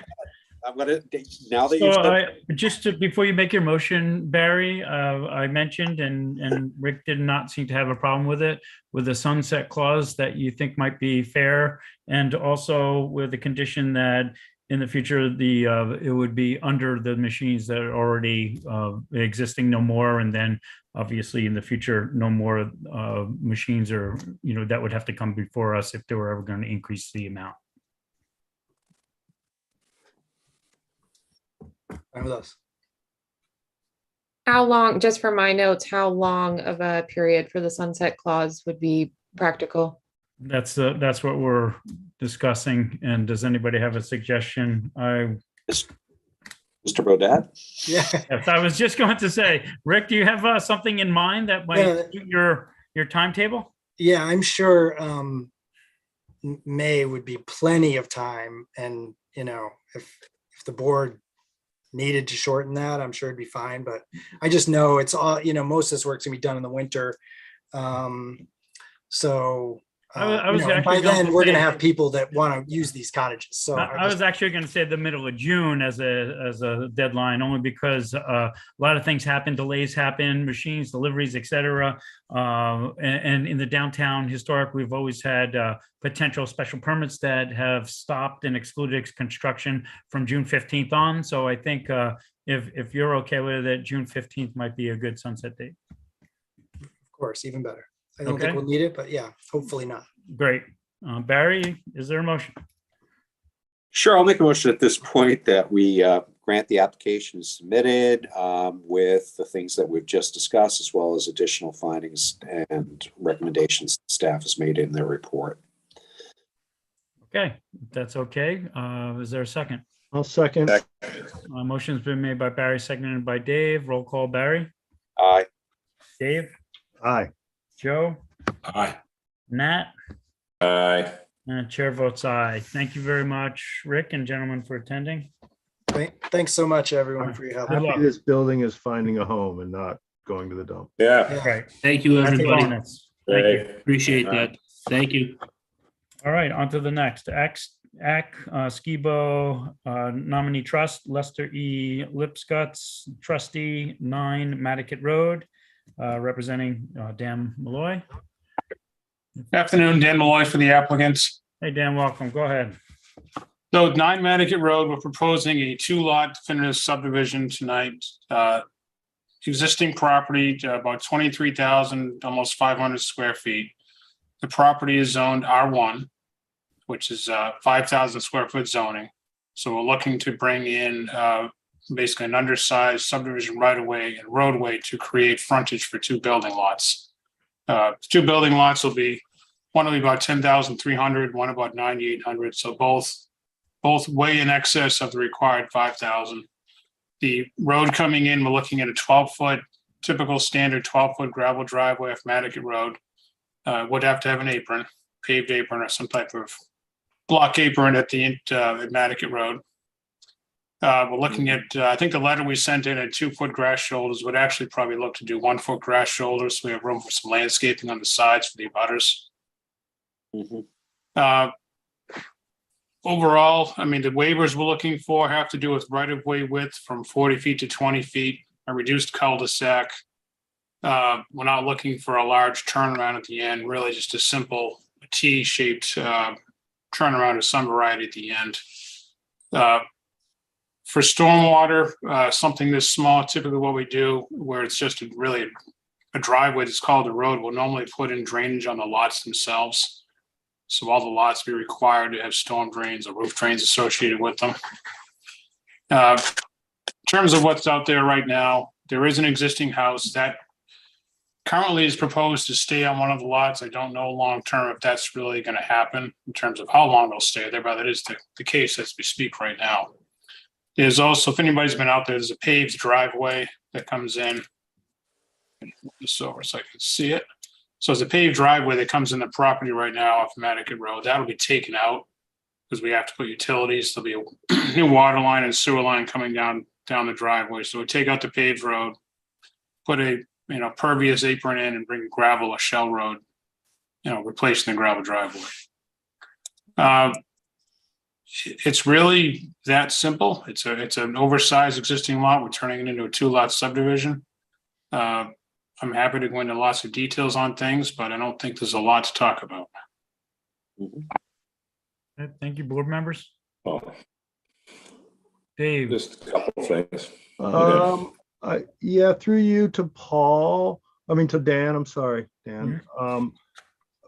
Would the owner have a problem agreeing to no more subdivision on lot 1? Yes. He'd be okay with that. Yeah, it's certainly a condition with no further subdivision. It's pretty standard the board would require that and would have to come back to the board for that, Okay. regardless if that was there. Yep. All right. That's my only question. Just real quick, Mr. Chairman. go ahead, Nat. Dan, Dan, grew up over here. This was the Gibbs's Basket Shop, just so you know. That paved little thing has been there forever. I mean, what's wrong with leaving it paved or repaving it and keeping it really small versus that kind of goes down quite a bit. There'll be a lot of water running down there. Dust. I'm thinking of dust driving in between the two properties. I mean, I know that we used to be against paving and then we were in favor, then we're against. It's kind of like we're all over the place over the years. But like in this particular case, it's probably better, just to keep it narrow. There's no way, there's no chance. You're talking about a 20-foot layout, correct? Not width, obviously. Correct. Because there's got to be utilities already going in there. I don't know where they come from, but are they, obviously you've already done all that work. So are they coming from Maticat Road or they come from some, weird, because you never know. That was a long time ago that stuff was done. So in terms of utilities, we know for sure that the sewer line comes up the paved road, the driveway. Pretty confident from the information so far, water's in the same place. Got to be a pump. There's got to be a pump down there then. The sewer's actually gravity. The sewer out in Maticat Road is very, very deep. Deep. Okay, good. The order of 12 to 15 feet deep, I believe. Extremely deep in Maticat Road. So the problem we're looking at, because of the right-of-way width here is so narrow with 20 feet, we don't have room we'll have to put in a sewer. We have to put utility connections in. The ones that are there are too old and too small.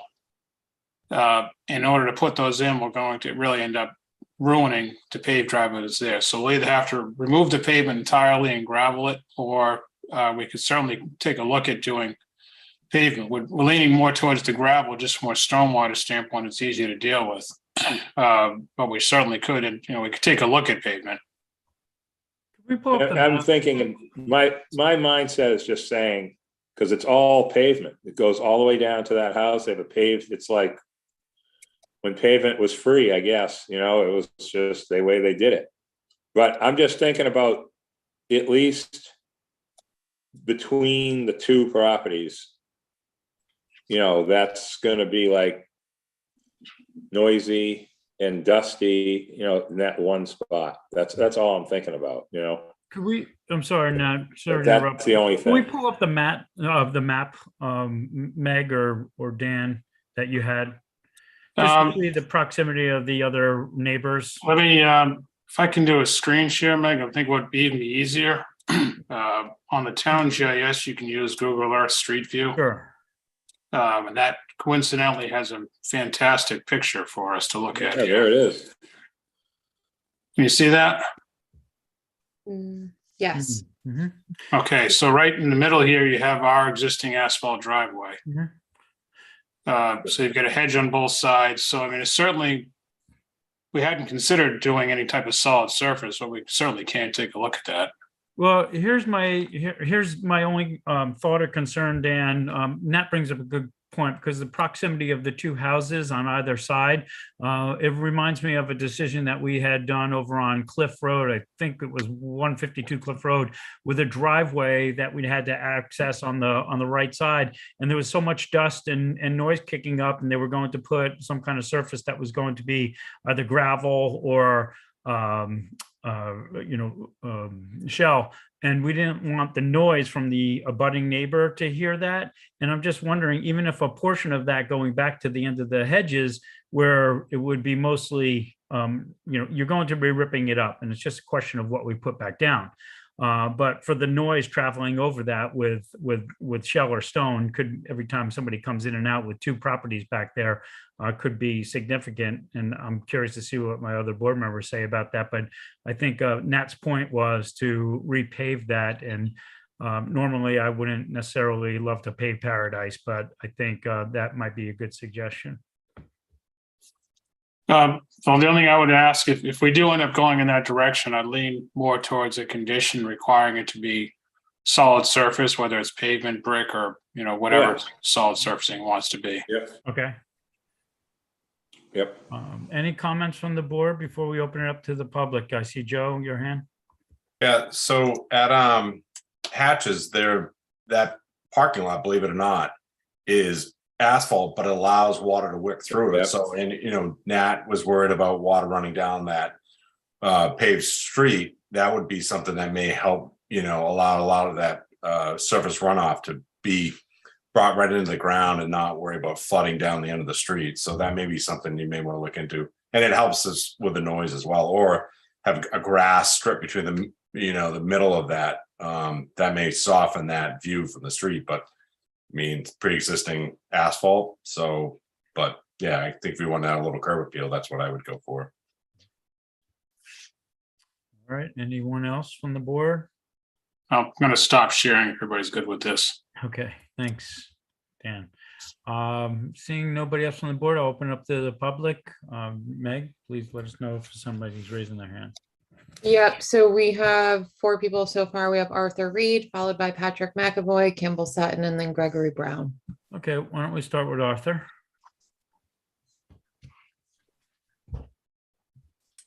Can you hear me? Welcome, Arthur. Yes, we can hear you. Thank you very much, Mr. Chairman. I represent Patrick McAvoy, the direct abutter at 7 Maticat Road, as well as Harriet McDonald at 6 Accomuck Way. The properties in the name of Hack Investments LLC. And there are other people who are involved as well and who would like to speak. You are being asked in this application, with all due respect to my good friend Dan, to approve a lengthy list, 1.5 pages of waivers, in order to make an unsubdividable property subdividable. We're dealing with a property that has only a 20-foot corridor and 20 feet of frontage coming out to Maticat Road. The subdivision regulations, rules and regulations adopted by the planning board, as you well know, require a 40-foot roadway. In the absence of a 40-foot roadway, the ability to have a 40-foot roadway, the property is not subdividable. I can understand circumstances in which the full width of the road can be and has been in various cases reduced, but not to make an unsubdividable property subdividable. This property is not subdividable because it doesn't have the ability to have a 40-foot roadway. And also, the other waiver that I would point out particularly is that there is no provision for a rounding curve at Maticat Road, as would be required under the rules and regulations. And it's not on the plan. It can't be because this owner doesn't have the ability to do that. He doesn't own the land that would come out on the sides of the roadway in order to give a proper turning radius to come in and out. I would point out, by the way, with regard to whether the road is paved or not, again, we oppose the subdivision completely. As far as whether it should be paved or not, I would point out, as Nat had mentioned, that there is going to be considerably more impact upon the neighbors in terms of dust and in terms of noise that these neighbors who are very close to the driveway would encounter if the roadway were to be gravel or dirt or shell other than full pavement.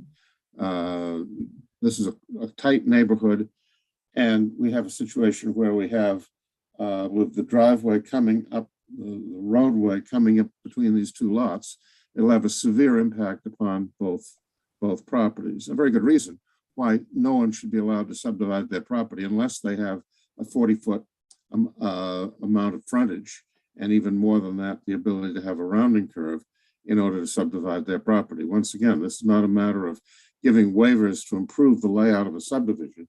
It's a matter of giving waivers in order to provide this developer with a blank check to go out and subdivide an unsubdividable lot. If he really wants to divide his property, I would suggest that this would be an appropriate case for a secondary residential lot.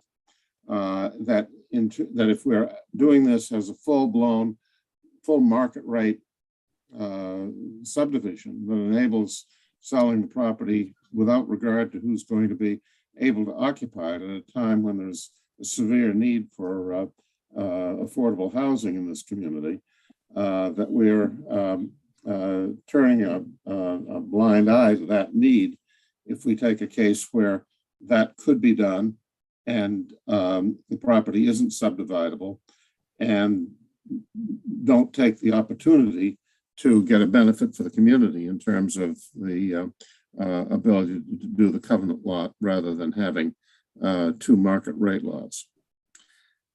We haven't really had much opportunity, as I know my client, Patrick McAvoy, is going to tell you, to review this. All of this has come in at the last minute. Ed Pesci's comments were made just a few days ago as far as the drainage is concerned. Among other things, we'd like to have a further opportunity to take a look and have an engineer of our own take a look at the drainage, which several of my clients are deeply concerned about the way the topography of this lot lies. And with that, I will end my remarks for the moment, again, urging you not to basically pervert the provisions, the well-reasoned provisions of your rules and regulations to allow development as a subdivision of property that is not subdividable. Thank you. Thank you, Arthur. Meg, is there somebody else that in order? Yep, so we have Patrick McAvoy followed by Campbell Sutton and then Gregory Brown. Great. Patrick, welcome. Hi, everybody. Can you, do you see me okay? We can hear you okay. I don't know why it's not giving me an option to turn my camera on. Probably you're all better off for it anyway. If you remember just a few seconds ago, hi, Patrick McAvoy, by the way, 7 Maticat Road. I live here along with my wife, Theron Anderson, who grew up on the island, went to high school here. I grew up in Barnstable, though my grandmother is in Eldridge and grew up in Sconset. So we have long roots here on the island. And we are currently raising our 2 children here with a 3rd on the way very shortly. Arthur is very eloquent, as you know. And so, you know, from my perspective here, I think I've been frustrated by the fact that I've basically let more than half of my neighbors know that this was even happening. And I understand that the policies and procedures are put in place, which is to send certified mail. But I have neighbors that live here and didn't get it because they went to another address or God knows. And so, you know, to Arthur's point before about not having really much idea of what's trying to be accomplished here, that's like one of the scariest things for me and my family. Notwithstanding, my wife and I are very well aware of the property. We knew Dick very well, who lived behind us. Anybody that had the, I'll say, quote unquote, pleasure of meeting Dick over the years would know that he long held his property in the Teton Property Trust. And when this came for sale, we, you know, a little bit with stars in our eyes, tried everything we could possibly do to potentially put in a bid for it. At the end of the day, the property was sold well over ask to somebody who was conditionally told by a broker that this could potentially be subdivided. We did so much due diligence, from ex-planning board members to lawyers to family members who run real estate businesses out here, who assured me that without 40 feet of frontage, this could not be subdivided. Now, if I had bought the property, which I couldn't afford. That's an A&R. I'm sorry? That would be an A&R, and that's why they said that. Gotcha. This So is not anyways, an A&R. So anyways, without 40 feet, I'm told I can't subdivide the property, or somebody can't subdivide the property. I obviously have the frontage to do that myself, but the existing owner does not. And I will tell you, this property has been rented here for a very long time. It has tenants in there currently. And even with the driveway, and I believe Mr. Topham brought this point up, which I appreciate, and I think Arthur mentioned it too, but the noise of the driveway going back and forth in this, what's considered like a lollipop lot, is immense. And there's currently, by best estimations, 142 people living back there this summer, but I guess it's, probably 6 to 10. And there's a car going in and out of there seemingly, 18 hours out of the day. And I can hear it in my house every single time it happens. With a stone driveway, I couldn't really imagine how that would be. We also have a family member that lives in this cottage, which is even closer to it. So thinking about ripping this up, replacing away, putting in stone permanently, like all these things obviously give me pause. And, at the end of the day, I still have no idea what the intention of this owner is. And so if it's to subdivide it, to put in a covenant lot, to create a potential place for a year-round person, a friend of ours, or a teacher or a first responder to live in, man, would I be in support of that. If it's to potentially develop a two monstrosity place with a pool and a pool house in an unsubdividable lot by your bylaws, then I would have a major problem with it. And I think, somebody mentioned before, I think it was Mr. Malloy, he said, the right of way width is so small, we don't have room to. I mean, he said it himself, he's the engineer, we don't have room to. And so we're going to try to jam potentially 2 houses back there that might be rented or inhabited and have 3 or 4 cars each in them coming out onto one of the busiest sections. Anybody on this island knows Wynn Street, Maticat Road here is a nightmare. And we're working with the police department to try to alleviate some of those issues. Adding more traffic coming in and out of a driveway would be, to me, just, not a great addition to an already terrible existing problem. And then last thing I'll just say is just the water issue down there is major. If anybody's ever had the pleasure of being back there in the winter, you could host a JV hockey practice back there when it rains and then freezes. My guess is they would try to bring this thing up to grade. If they bring it up to grade, I have no idea where that water goes, but I already get flooding in my basement from Maticat Road because the sewer is a problem. So, I'm not looking to have it coming from both sides. And again, this goes back to unanswered questions as to what they're actually trying to really accomplish here. And I appreciate everybody's time. Thank you so much.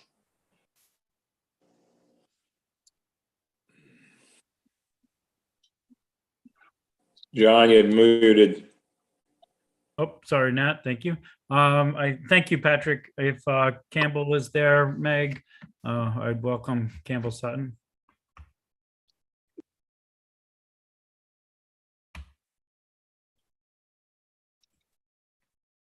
Cam, your hand's raised. You're muted.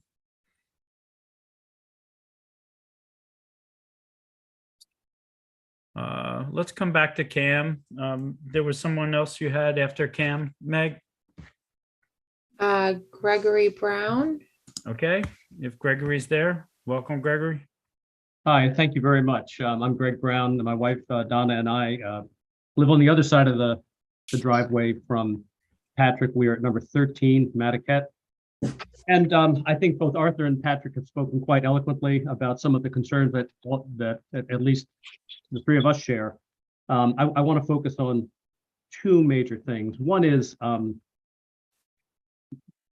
the drainage issue, frankly, is of major concern. When the grade of Maticat Road was raised several years ago, that impacted all of us, including Patrick and myself. If you look at the grade of 9 Maticat, it does slope heavily downhill down that little driveway, and it's a real low point down there. I'm a little concerned that 3 of the 14 requested waivers have to do with drainage, including a waiver for mitigating storm drainage, and including requesting a waiver to even calculate storm drainage. And I understand that calculation is something that is required. That was actually the one of the early waivers. So it's even more difficult because the plans that exist are simple architect or engineering drawing, but we have no idea what is planned to be put in there. And I don't see how we can responsibly be asked to waive storm drainage requirements when we don't know what the ground coverage is going to be and what's going to happen to the grade. So I'm very concerned about that. And then to the other point is simply one that I think Arthur said quite well, which is that these rules and regulations exist for the benefit of the community, for the neighborhood, for the community in general, and to simply waive them to try to cram a square peg into a round hole just doesn't seem to make any sense. So I stand certainly with Patrick and objecting to the way this is being done. Thank you very much. Thank you. Meg, do we have Cam yet? And if so, is her hand still raised?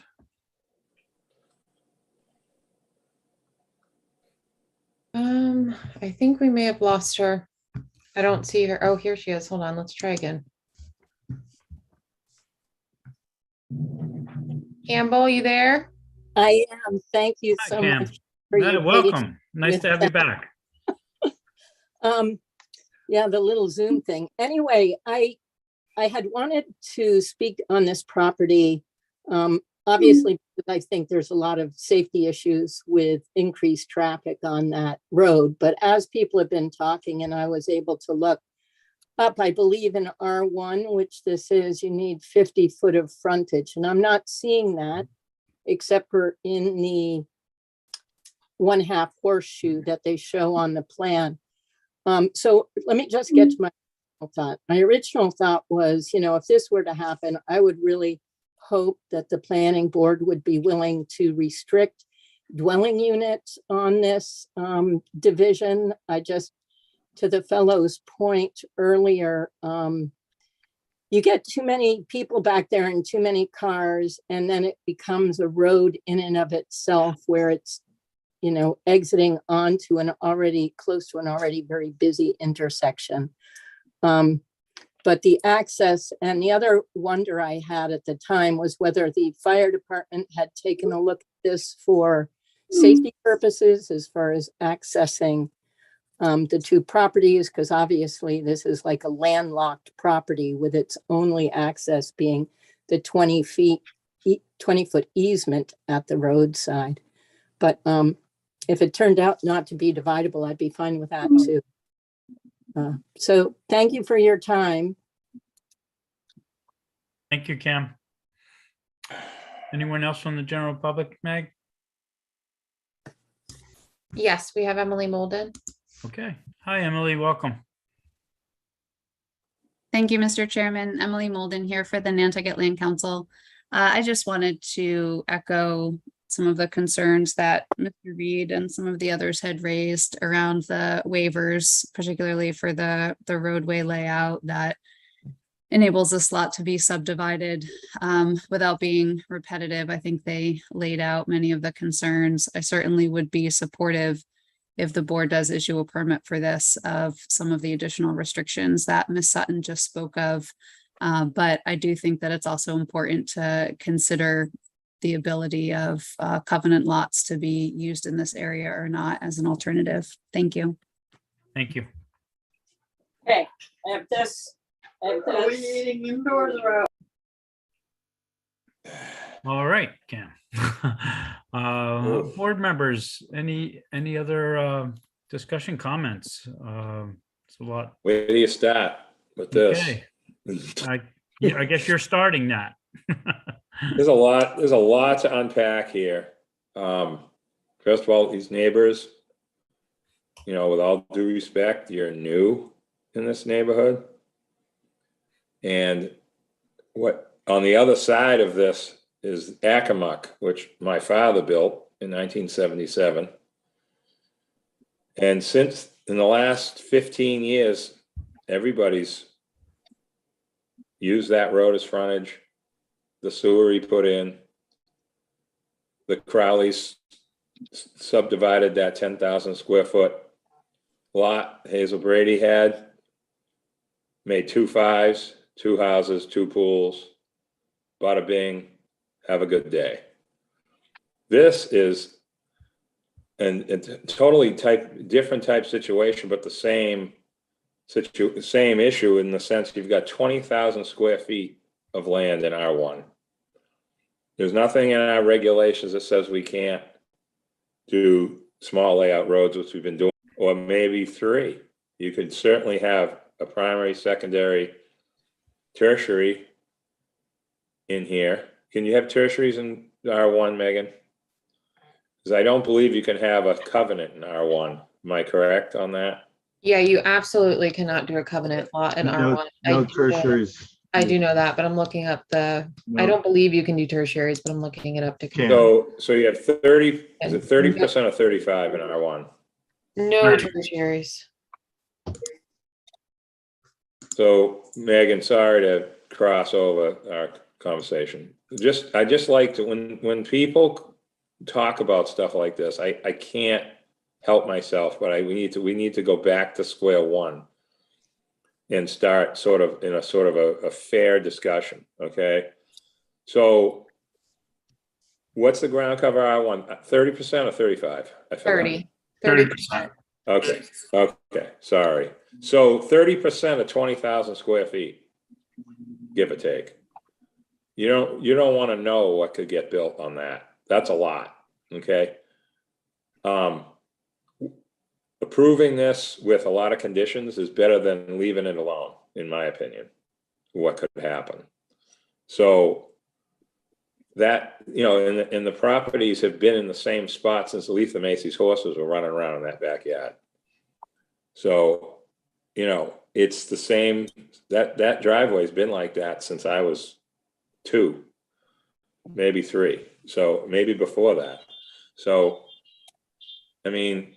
we're going to have to get through this process and, possibly continue, but there's going to have to be some more professional conversation about this with staff and the applicant. And, Andrew's not here right now. Leslie's not at this meeting. There's something going on that they're at right now that's pretty important. So, but there's a lot to unpack with the conversation that we've just had, with what can and can't happen back here. So. Yes, thanks, Nat. You bring up a good point too. A lot of the information that was just brought up may be new or educational or to the abutters, knowing that the facts of the matter already, that you need a 40-foot wide road. You also need 50 foot of frontage. But then there has been mention from the comments that maybe if it was a CVA, a covenant home, they would be more open to it. But this particular zoning doesn't allow for a covenant home. So it's kind of, you're learning something, and then you're also looking at, as Nat said, you can build 30% ground cover on this. So it's one of those, I hate to use the term because I've been quoted on this, careful what you wish for, because if you don't allow something to modify and put restrictions on, you potentially expose yourself to a nice size structure, 30% ground cover with whatever, pools or possibly a pool, depending on what happens with certain things with the zoning. But you're looking at over 20,000 square feet here, and 30% of that is a pretty decent sized structure with second dwellings. So it's good to just, talk about it, and instead of, I hope, and I'm hoping both sides are leaning this way to continue. Well, we won't close it, and I'm not, pushing that to close the discussion right now because I see hands up. But, when we talk about things, maybe one side doesn't know something about the other side, and maybe they kind of shake their heads and say, well, maybe I'm open to this with restrictions. So with that, I just wanted to make that statement, and I'll let Dave Iverson comment on that. Thanks. If that pavement was there when Nat was 2, there's probably dinosaur prints in there, right? So we can't pull it up. But besides that, I might be repeating myself here, but I think that the danger the neighbors have to understand is, and I don't want this to sound threatening in any way, But the way our bylaws are right now, 30% ground cover, you could have 2 pools and 2 large houses on that property as short-term rentals. That's scary. So I just encourage them to be engaged and to be thoughtful and to not walk away from this process, and help us as a board put some good restrictions on this to protect them from the possibility of that, yet still letting this guy get the subdivision he wants. So I just think that there's room to make everyone happy here, because the alternative as our bylaws stand could not be something that they want to see or we want to see. So thank you. Barry? Yeah, through you to Meg, if you don't mind. Sure. So 2 things. Where do I want to start? So the 40-foot frontage thing, you caught my attention a little bit earlier at this point, and I would love you to address it to the best of your ability. And then the easier question, which I'll give you first, Ed Pesci, I don't think he's reviewed this yet, has he? He has. Okay. So I'm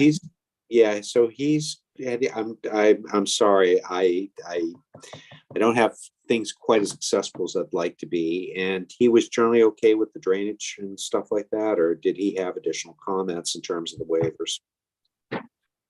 Okay, so this is actually going to be a 3-part answer. Sorry. I know Ed and Dan had gone back and forth a little bit about this. I just at 5:08 received an email from Ed about a second round of comments, so we can maybe discuss that's a little bit more. And that's not included in the packet, but if I could just address the 2 simpler questions about the frontage and the access off of Maticat Road. So the subdivision rules and regulations actually require a 20-foot roadway width when there's not through traffic. For more minor subdivisions, you'd have to make that finding as a board, that a 2-lot subdivision would be minor in nature. There wouldn't be through traffic. So the requirement there is actually 20 feet. It's not 40 feet. The frontage of 40 feet required in the R1 zoning district comes from the cul-de-sac. When you have a cul-de-sac, you're allowed a 30% reduction in frontage when that frontage comes from the cul-de-sac. So that's how we've gotten the calculations where they're at. Okay. And I think it's 50 feet, if I'm not mistaken. Is it 50? in the R1. Okay. 50 Sorry feet about frontage. But that's there is a 30% reduction, and that's where the new lot frontage would come from. Yeah. And that's why I thought it was really important. This is why I wanted to acknowledge you with this, because these things are generally you have to go through all of the zoning bylaws to really understand the innuendos that are associated with it. Innuendos, bad choice of term, but anyways, all of the variables that are there have to really be looked at. So I appreciate those explanations, and the fact that Ed and Dan are still working on it at this point just convinces me we're going to continue this to our next meeting anyways, because I hear what the neighbors are saying. Drainage could be an issue, and that's certainly something I think we need to sort out here. So Meg, maybe my math is wrong, but do we have 35 feet of frontage as it is right now? Because if the zoning on R1 is 50-foot frontage, I'm not talking about the road or anything, and there's a reduction of 30%, that's 15 feet. So 15 minus 50 is 35. So the frontage would have to be 35 in order to apply. So that's going to be a Dan question. He is the surveyor and engineer on this project. Okay. I'll answer that. Answer that one quick. So right now, each lot is 37 feet on the cul-de-sac, as Megan but not from the frontage of Maticat Road. Correct. The frontage originates from the cul-de-sac. Mm-hmm. Okay. Dave, your hand is up. You're muted. You're saying no? I'm good. I left my hand up. Sorry. Okay. Meg, anyone else from the general audience? Public? So, Dan, did you raise your hand again, or is it? Well, at some point, I'd like to address the comments, but I'm happy to wait till everybody's done. I don't see any hands right now, so time is perfect right now. All right, so to just generally run through them, in terms of what we're proposing with the 20-foot right of way and the waivers we're asking for, everything we were looking at and designing, proposing is, I'm willing to say, fairly standard for what the board has approved in the past for little 2-lot subdivisions like this. So we're not looking for anything that hasn't been done quite a few times in the past. The waiver of the reduction of the right of way from 40 feet to 20 feet is pretty standard for something so small, and not providing. I know there's a question about the roundings that were out front. We physically can't provide roundings because we don't own the abutting property, and that's typically waived in something this small as well. But in this case, the really reason for the roundings is just so you have access to the street and adequate sight distance, which we'll have to, we have to make sure we provide that regardless. And then really the other big, the two other things I heard we need to take a look at is the road surface. So we'll certainly go back and look at that, whether it's, brick, pervious pavement, or something. So we'll revisit that question. And I've heard the abutters' concerns about stormwater, so we'll definitely take a hard look at that, so we can make sure we address that properly. Certainly, we don't want to be doing something that's going to flood neighbors. That's, first and foremost, we can't do that. So I think in terms of, I think concerns we can address in terms of what we're designing and how we're doing. I think we can certainly take care of those questions. And if we go with a solid surface, that should address. Certainly won't create any more noise, and we'll address the any dust concerns as well. So that's pretty much all we have, and I'm happy to continue once everybody's, if there's any more comments. Okay, thank you, Dan. Barry, I saw your hand wave. Are you looking to make a motion to continue, or did you have a comment? Okay. Nope, go ahead. you read my mind. I think we're there, and if Meg sees no one else wanting to chime in, that would be my motion, is continue this to our October 13th meeting. Okay, is there a second? Oh, we do. Patrick McAvoy has his hand up again if you're going for second rounds. You know what?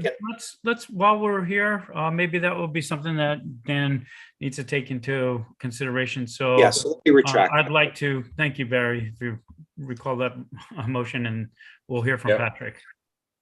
Yep. Go ahead. Thank you so much, Mr. Chairman. Thank you, Barry.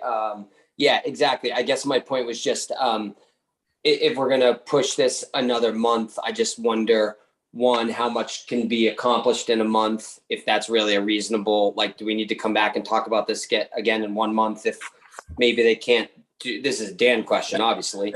And then also, what is he going to bring to us, I guess, is we come back in a month and he's like, well, we talked about the gravel, but we didn't talk about this. I just don't want to waste anybody's time in this matter. I'd rather just, try to come up with a realistic timeline. That was my only thing. I know how busy you are. Thank you.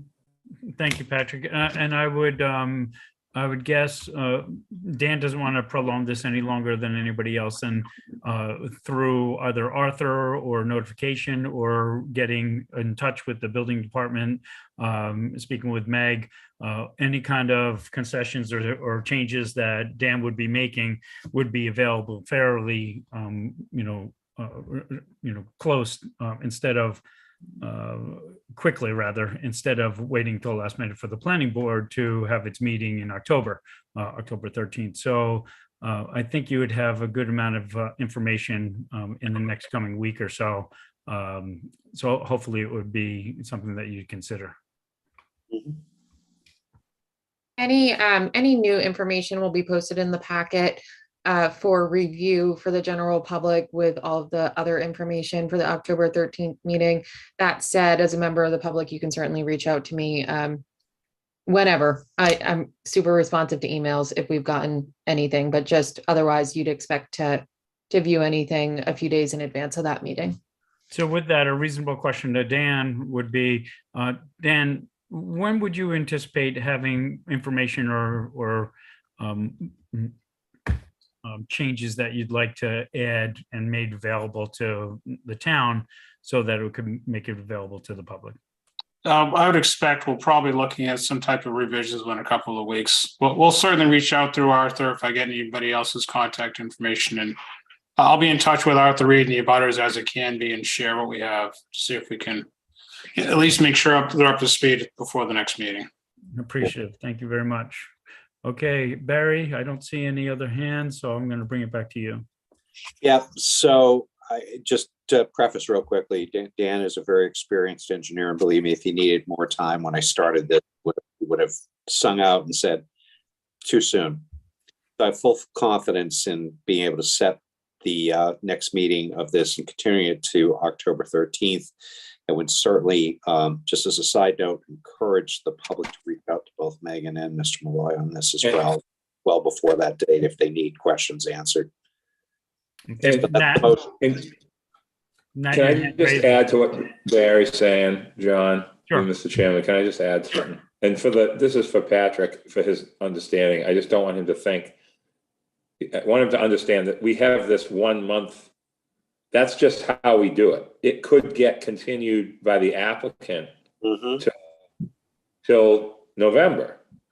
I mean, we have an action deadline of 12/11 or whatever it is, but it could get extended. I mean, this is just a procedural thing that may change. I just want him to understand that we're not like saying it's a month like a hard number. That's all. I just want him to know that. Okay. Okay, we'll try one more time, Barry. Go ahead. My motion still stands at this point for us to continue to October 13th. Okay, is there a second? Second. All right, motion's been made by Barry and seconded by, I think it was Nat. Roll call, Barry. Aye. Nat. Aye. Dave. Aye. Joe. Aye. And chair votes aye. Thank you very much all. Thank you. All right, moving on. We have Nantucket Hotel, 77 Eastern Street. And I believe, Carl, you are sitting in on this. And Nat, you are, I think, recused from this. No, it's because Joe hadn't been appointed yet, and we had to activate someone who was already in attendance at the meeting. So that's why Joe's not on this one and Carl is. Okay. Oh, so Nat is. Okay. Nat's here. Yep. So it's goes back John. before that.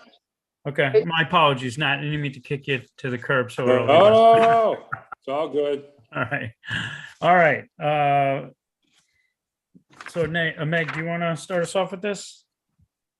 I've brought over both Paul Santos and Mark Snyder. If you want to let them go ahead. Yeah, no, there have been, just to let the general public know, there have been a few months of meetings and continuing looking at certain things. And right now we're, I think, at the third or fourth meeting. So I believe the applicant is not looking to increase any of the overall ground cover that it hasn't already had. So that was a big question. And I think they've been pretty patient with this, and I think they have an update for us. So with that, I'll let one of the applicants, speak. Sure. For the record, Paul Santos with Nantucket Surveyors, and also Mark Snyder is on the call. He's the owner and managing director of the Nantucket Hotel. And just to clarify, we do have a full board right now, correct? Tonight? We do. Okay, thank you. So as John has mentioned, this application has gone through a number of kind of revisions and modifications as we've worked towards tonight's meeting. This is an amendment to the existing special permit for the Nantucket Hotel, which is located at 77 Eastern Street. And I'll kind of just bring us to the last meeting. The last meeting, the application before you now is essentially the removal and or demolition of the East Cottage with a rebuild in essentially the same general location on the property. At the last meeting, we were still looking for an increase in ground cover. We had reduced our ground cover increase to approximately 575 square feet, which increased by 1% the ground cover on the existing property, which currently is already over what is required in the applicable zone. We do have a letter that's been sent to staff. It is in the packet. It is a letter from Mark, and I'd like to just briefly go through that, and that will bring us up to date on kind of where we are tonight. This is a letter from Mark Snyder to the planning board. Dear planning board members, after many months of discussion and acknowledging the sensitivity that planning board members have conveyed about increasing ground cover at the Nantucket Hotel, we have agreed to revise our plans so that there will be no additional ground cover. We now propose keeping the ground cover the same, reconfiguring the present building so it is more of a rectangular shape than an anvil shape, and that will meet all proper setbacks. The revised plan would be a 2-story building plus dormers in the attic space above to accommodate our bedroom count with no increase in ground cover. There is no change to the proposed increase in bedrooms. We will increase the total property bedroom count by 5 bedrooms, bringing us to 74 in total. There are presently 69 bedrooms on the site. The present planning board special permit approval is for 73 bedrooms on site, and approval of the 1 additional bedroom, bringing us to 74 in total, will allow us to provide needed staff housing.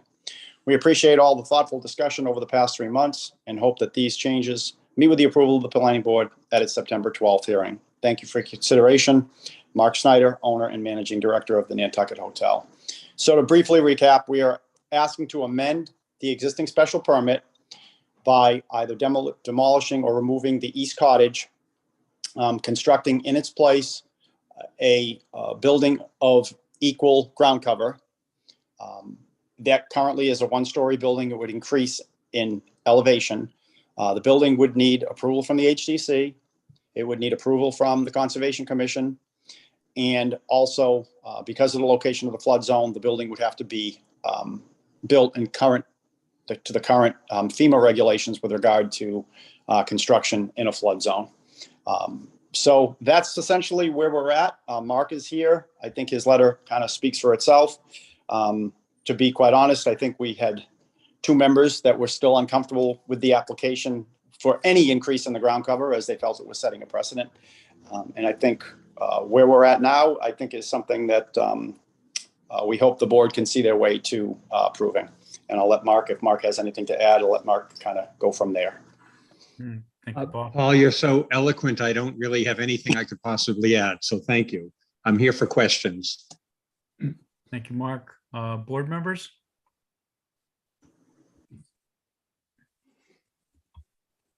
Seeing none, I'll open it up to the general public. Meg, is there anyone with the hands raised?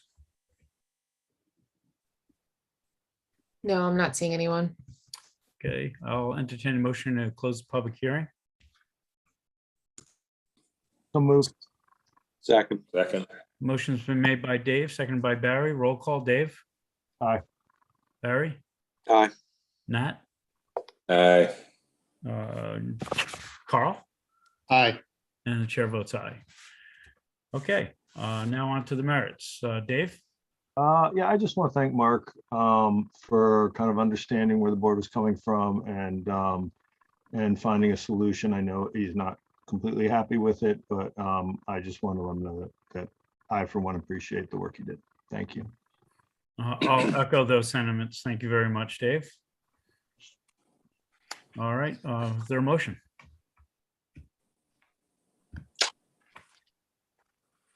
Motion to approve the application as it now stands before us with any additional staff comments that are in there at this point. Is there a second? I'll second it. Who got that? Carl. Carl. Okay. Motion's been made by Barry, seconded by Carl. Roll call, please. Barry. Aye. Carl. Aye. Dave. Aye. Nat. Aye. And the chair votes aye, unanimous. Thank you very much. Again, thank you, Mark, for being patient. I know this was not the perfect decision that you wanted, but I hope, I wish you best luck going forward. Thank you. Yeah, I really appreciate it. I'm going to miss these meetings. Thank you very much, everyone. Mark. You can still show up. All right. Thank you, everyone. Bye-bye. Thanks, Paul. Okay, moving on. We have Nantucket Realty Trust, Jeff Kashulik, trustee, Van Glider Ave, subdivision 86A and 88 Old South Road. Representing Jeff Kashulik.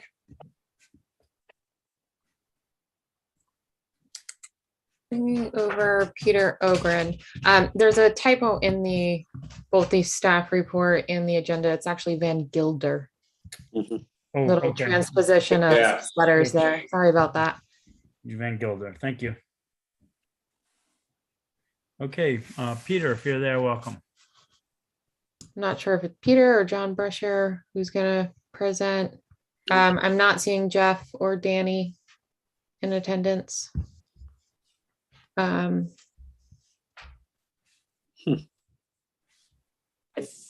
think I spoke to Jeff earlier, and I think he indicated to me that Peter was going to start, but not to put you on the spot, Peter. Well, if Peter's not here, John, I think we're putting you on the spot. Peter's here. He's Oh, just okay. he's muted, and I don't Okay. see a picture. Great. All right, Peter, welcome. You just have to unmute. There you go. Hello. Oh, great. Okay, thank you. We can hear you. All right. Sorry about that. From an engineering standpoint, I have two things to update the board with. First of all, Andrew Vorse had a meeting after the first public hearing and suggested that we redo the end of the roadway to provide for it to go all the way to the lot line as a solid roadway layout and utilize it as frontage and do the easement as a temporary turnaround. Under the Massachusetts subdivision control law, if you do it that way, there's an automatic abandonment of those turnaround features if the road is extended through. So that change has been made and sent along to the planning department. We've also had two go-rounds with Mr. Pesci, who has been very responsive. And the last email that he sent was that he was satisfied with all his engineering issues. So from an engineering standpoint, I think we're good. I don't know, is Jeff on yet? I just had a discussion with him. I know he was supposed to be, but He's not. he's not. No.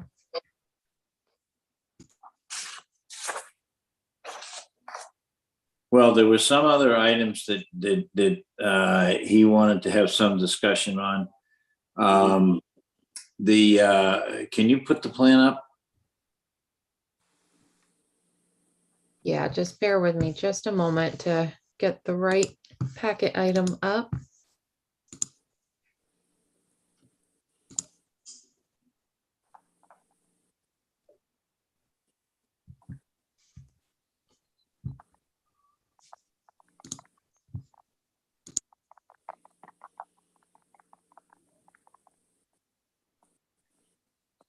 There's a lot of materials in this one, so it's taking a minute to load.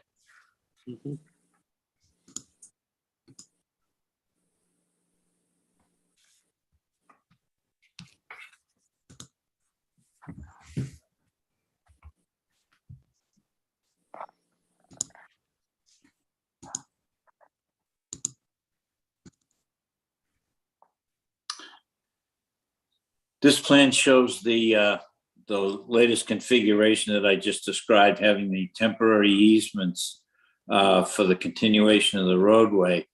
And with this configuration, Jeff was interested in eliminating or not continuing with the rights to access in the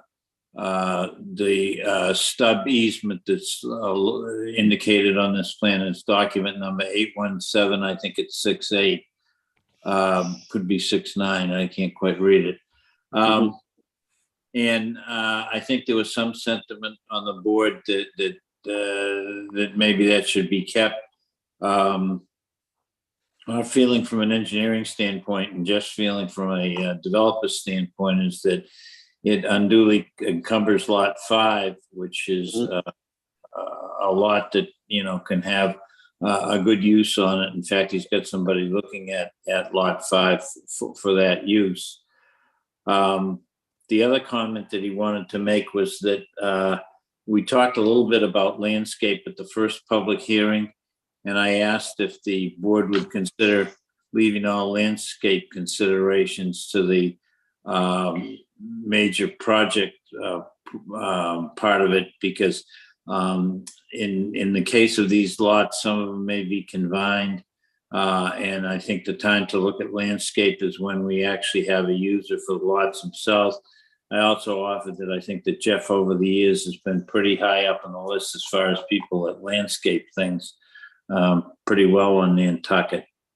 So we asked if that could, the landscaping issue could be left until the final site plan phase of it. His suggestion also, there was a thought that there should be a contribution for something on Old South Road. His suggestion was to, there's a fairly large strip between the, if you go to the topo plan, there's a fairly large strip between the bike path and the actual pavement on Old South Road. And he was willing to add landscape in both directions in that area. There are no driveways or anything as his contribution to Old South Road. I don't know whether the board had anything else in mind or not. And I think that's all he had intended to discuss with the board this evening, and hoping that we're moving towards the approval of the subdivision by the board. Okay, thank you, Peter. Dave, I see your hand raised. And you're muted. Thank you. I'm a little confused, and through you, maybe to Peter, I remember when we discussed this originally last time, there was a parcel B that was between lot 6 and 7, and we discussed combining that into 6 and 7 to stop the ability to be using that road as frontage to the lot behind it. So that's a concern for me on this, as well as the easements. I think that that's kind of continuing these easements through from Egan Lane, at least for me, is a non-starter. It has to be part of this subdivision. We need to connect these roads, and without it, it's to me is going to be a problem. And I don't know about the other board members. So that's just a couple things for starts for me. Okay, Barry. Let me defer to Meg for a minute, because she may probably get some technical things that would Go ahead, Meg. before I get there. I just wanted to touch base on the easement. Andrew, Leslie, and I met with Jeff, Danny, and John. We actually spoke at length, especially the easement connecting through lot 5 from a staff perspective was not something we were supportive of eliminating that. So just wanted to convey that message to you all. Thank you. Barry, go ahead. So I would agree with Meg. I'd agree with Dave that really that particular easement really does need to be seriously looked at. The one up at the other end of the road, if you haven't taken a site visit there, you really need to. The one at the far end of the road drops into what I would literally term the middle of nowhere. And to the right of it, it doesn't go anywhere, and it's really quite atrocious as to what it drops you into. To the left of it needs significant work. If you back down toward that other easement near lot 5, that goes into a really nice, valid roadway system. And, again, the mission of the planning board is to look at interconnectedness. So I would agree that we really do need to seriously look at that. The landscape thing, it leaves me a little cold waiting till the very end of this project. I occasionally, because this could take years. And as people are moving in and things are starting to happen on those lots, I think we need to be a little bit more sensitive to it. So I don't know if there's a way that we could have staff get involved before the lot comes to completion, in terms of just being able to do a quick review of what the landscaping will be like, and then approve the final landscape plan. But I think you're looking at something that may take a few years to develop, and without anyone having any responsibility for landscaping, and then last minute trying to charge it in, I can see a whole bunch of other things starting to happen. So I'd kind of like if we can, and certainly Meg, Andrew, and Leslie can figure out the dynamics of how to make that work so that as each lot comes online, there's maybe a better sense of what's going on. The other thing I don't want to let off the hook either, which will be very important, is that a number of these things are going to be commercial in nature. And, ultimately there is a thought about going to C-Tech, great. But right now it's still RC2, and we need to get a better sense of defining what those uses are. Just about what we would feel would be relatively appropriate for there versus like, oh my God, the asphalt plant just moved in, which would be permissible in RC2. So those three items I think are really important for this board to kind of focus in on before we reach the end of the decision in this process. But as I said before, one of the things I'd strongly encourage you to do, if you haven't, go out there, do a site visit and understand where those particular easements tend to drop off into and the condition of what's there. And I think you'll find that to be a little bit of an eye opener. Thank you. Thank you, Barry. Meg? Through you, Mr. Chair, I just wanted the board to consider too, as you're kind of deliberating about this subdivision. This is zoned RC2 now. Another thing that came out of our meeting with the applicant was that he was amendable to moving this to C-Tech. Our thought is possibly even as soon as this upcoming town meeting. I went ahead and included a list in your packet that really CN's in there because that was another potential zoning district this may change to if the applicant would be agreeable, but really to take a look at what's allowed in RC2, what's not allowed in RC2, what's allowed in C-Tech, what's not allowed in C-Tech, and see if there's anything that you all feel may be appropriate to prohibit as a use as a part of the subdivision, especially knowing that the end result is likely going to be C-Tech. Thank you, Meg. Anybody else on the board want to comment before we open it up? Okay, Meg, is there anyone in the general public that'd like to comment? Emily Molden. Hello, welcome back, Emily. Go ahead. Thank you, Mr. Chair. Emily Molden with the Nantucket Land Council. I just wanted to briefly echo Mr. Rector's comments. I appreciate his thoughts about the landscaping and just think that for a mixed-use subdivision of this size, it would be really important and wise to address some of the landscaping during the public hearing process and not necessarily wait to have all of it finalized farther down the road. So thank you. Thank you.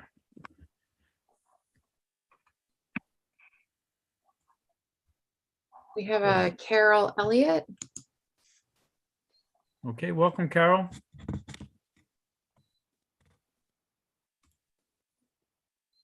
Carol, you're muted.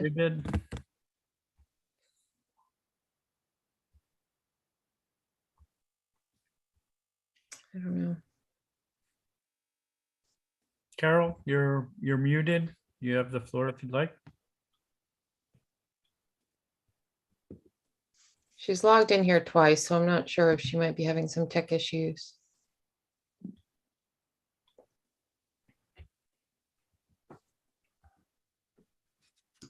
Okay, well, let's see if she connects, Meg. I guess I know Jeff isn't here. Maybe Peter can answer, I know from an engineering standpoint, or maybe John as an attorney representing. But I guess what we brought up in last meeting and what we're still considering are uses. And I don't want to impose, some use or tell an owner what they can or can't do. It would be helpful if we knew some of the uses that they're proposing, so we knew how to direct some of our conditions and comments when it comes to everything from landscaping to lighting to if there's a use in hours of operation, things like that. If it's going to be residential apartments or something like that, it would be kind of helpful so we can not have so many restrictions because it's so broad that we have to impose too many things. So I think we might have mentioned it last time, and it's kind of like the dog chasing the tail. We're going in circles. We'd really like a little bit more detail and direction so we can make our comments to the appropriateness of them. John, your hand's raised. Yes, thank you, Mr. Chair. I just want to let you know that I just got an email from Mr. Kashulik, and he was having technical issues getting on. And so, not to jump the gun, but we're going to request to continue this until October. And I think probably during that month, it would behoove us to chat with planning staff to fine tune some of these bigger questions that the board has. Okay. Yeah. Meg, unless there's someone else from the general public with their hands raised, obviously we're going to continue into the next month. So I'd be happy to entertain somebody if their hand is raised from the general public that hasn't already spoken. I'm not seeing anyone with their hand raised. Seeing none, is there a motion from the board? Make a motion, we continue to October 13th. Second. Motion's been made by Barry to continue to the October 13th meeting, seconded by Dave. Roll call, Barry. Aye. Dave. Aye. Nat. Aye. Joe. Aye. And the chair votes aye. Thank you very much, gentlemen. All right, thank you. Good Thank night. you for your time. Thank you, Peter.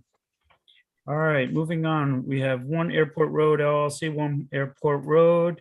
I think Dan Malloy is representing and Linda Williams, and I believe we have an update. So Meg. I'm going to bring Brian over. Is Linda going to be part of this, or are you going to present, Dan? I don't think she's part of this tonight. Okay. I'll just bring Brian over for now, and then when we get to 7, I'll bring David over. Okay. Great. So I wanted to give the board just a really brief update. I know this has been in front of you for quite some time. We've just been brought on by the applicant of 1 and 7 for both this application and the next one. We're just getting up to speed with all the concerns. I've already talked to Ed Pesci. I've seen his comments. I've walked to the site. So I think we understand what everyone's looking for a driveway entrance, for landscaping and stormwater improvements. I was hoping tonight just to give the board an update that essentially we're on board. I understand what has to be done. But given the time frame, I know you've had it, but on our end, I'd ask that we could get this work put together, designed, and into Ed Pesci. And so he can look at it and we can review it, and hopefully, if all is well, have it signed off at the next meeting. Thank you, Dan. I, for one, am happy that they have you on board. And I know you'll be expeditious in your calculations and comments, so look forward to the next meeting.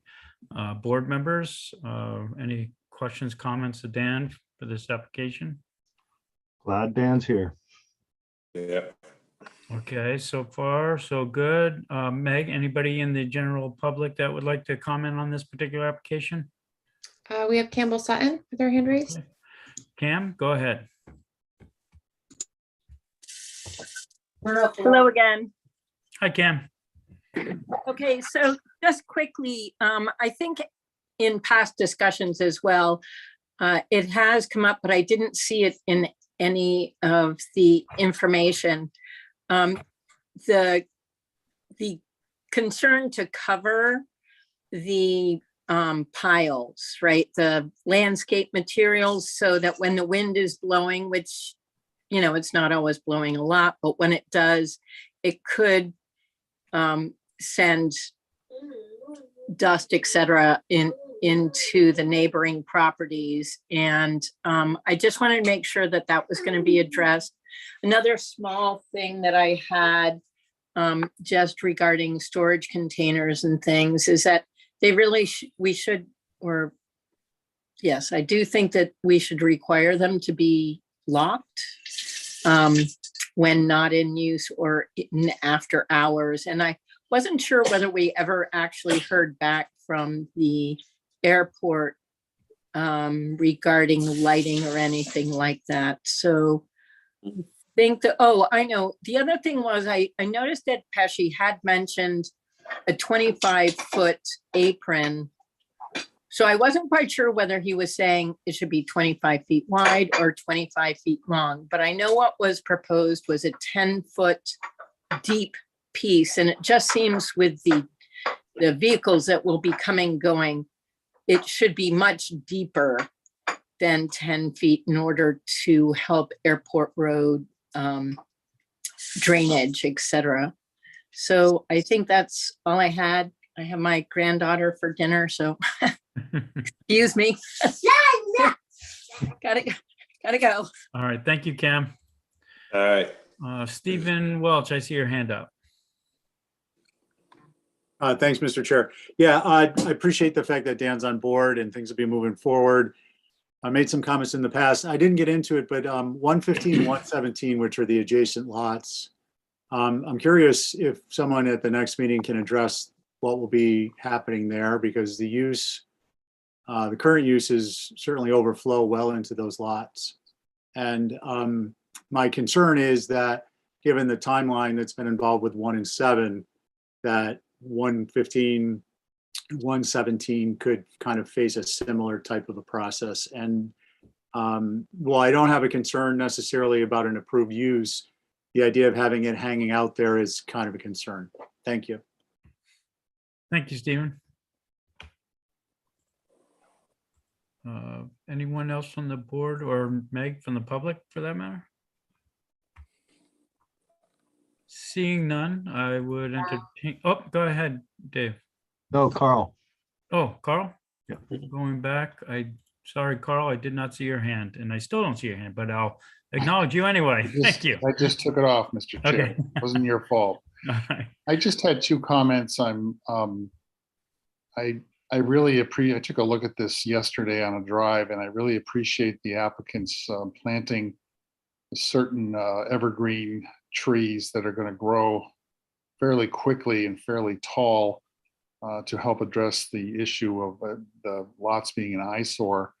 I'm supportive of these applications, and I think that those particular plants are going to be very beneficial, especially if they keep watering them and maintaining them, which is required.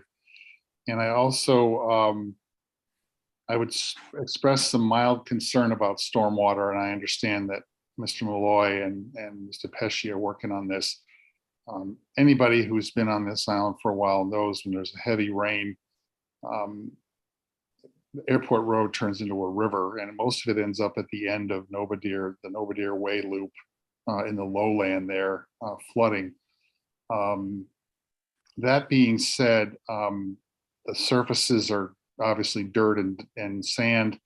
I would be concerned about further flooding at the Novadear Way subdivision, and I would be concerned about flooding the new storm scepter system on the turning lane on Old South Road from the north side of number 1. So I just would get on the record with those concerns.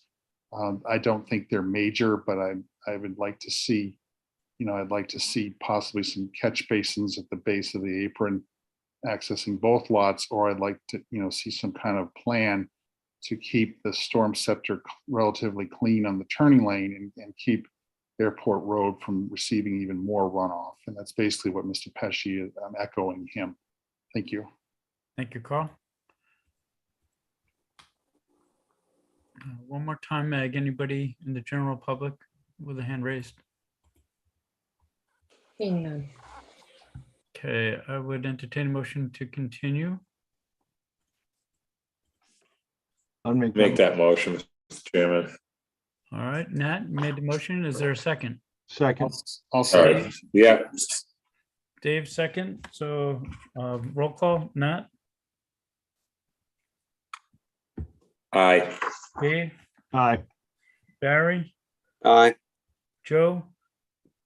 I'm actually on this one. Oh, Mr. I'm sorry, Chairman. Carl. Yes, you did what you were going to say. Yeah. I'm actually on number 1. The next and two, number yes. 7.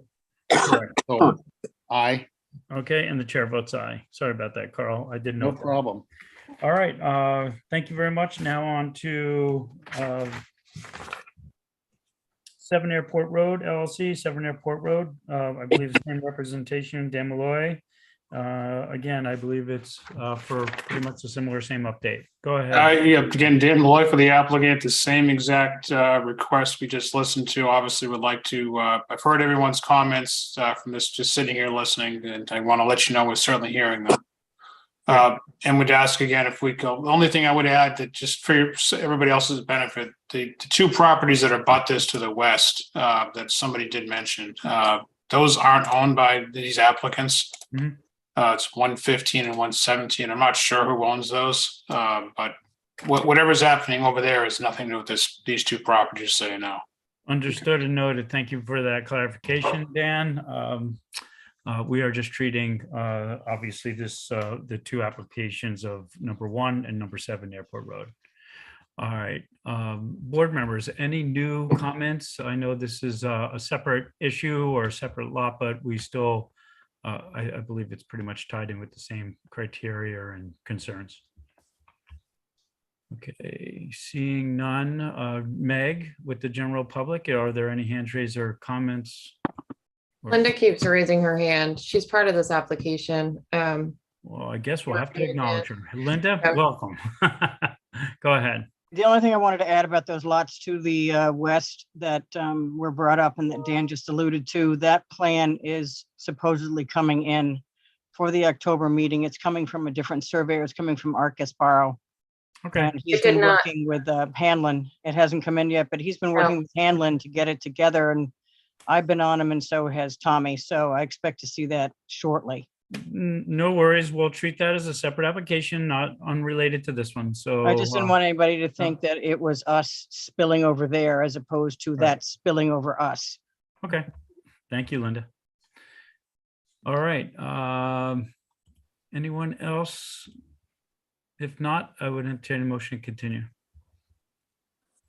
So moved. So moved. All right, motion been made by Dave, seconded by Nat. Okay. Continue. Dave. Aye. Nat. Aye. Carl. Aye. And Barry? Aye. And the chair votes aye. Great, thank you. Great, thank you very much, Dan. Okay, now on to public comment. Oh, no. Barry, your hand's raised? Yeah, so Megan, were we going to talk about Craig's Way subdivision, or is that off? Help me out here, because I do see it. So just for the record, I don't see any hands raised for public comment before we jump over to that. But yes, Craig's Way, this came in without the 48-hour notice. It is of somewhat importance, so we can go ahead and vote for it tonight, but that vote's going to have to be affirmed at the next meeting. Essentially, standard conditions in subdivisions require that the applicant bring forth the definitive plan and legal documents within 6 months. That 6 months expires September 28th. So they're seeking, I believe, a year extension on submitting those documents, which we're supportive of. It's regular that you all approve that. You can approve it without a public hearing. It's just, it didn't come in within the 48 hours. So we'll have to vote tonight and then vote again in October. Okay, board members? I'll make a motion at this point that we grant the extension as submitted for the definitive plans and legal documents. Okay, Meg, this doesn't have to be opened up to public. This is just for our board. Mhm. Okay, motion's been made by Barry. Is there a second? Second. All right, Dave, second. Roll call. Barry? Aye. Dave? Aye. Joe? Aye. Nat? Aye. And chair votes aye. Okay. We were past public comment. Nobody. So I guess other business, next planning board meeting is going to be on Thursday, October 13th, due to Indigenous Peoples Day. And it's going to be at 4 o'clock via Zoom. So anything else? If not, Mr. Chairman, motion to adjourn. Barry. Mr. Chairman, I just need like 3 minutes and a little bit of latitude here at this point. One thing that caught my attention tonight, which I was unaware of, was that the tree advisory committee and the tree warden apparently are going to put in an application to the CPC to try to help with the tree locations and stuff, which I think is an absolutely great thing. If it's too late and it's not out of order, I'd love this board to authorize a letter of support Support. to the CPC for that particular project to be signed by the chair. And John, I don't know if it's too late to get it. Well, it actually, Yeah, go ahead. Yeah, no, I'll have to check in the deadline, but we might have missed the deadline for that. I think it was there was a hard number on a Friday at 4 o'clock.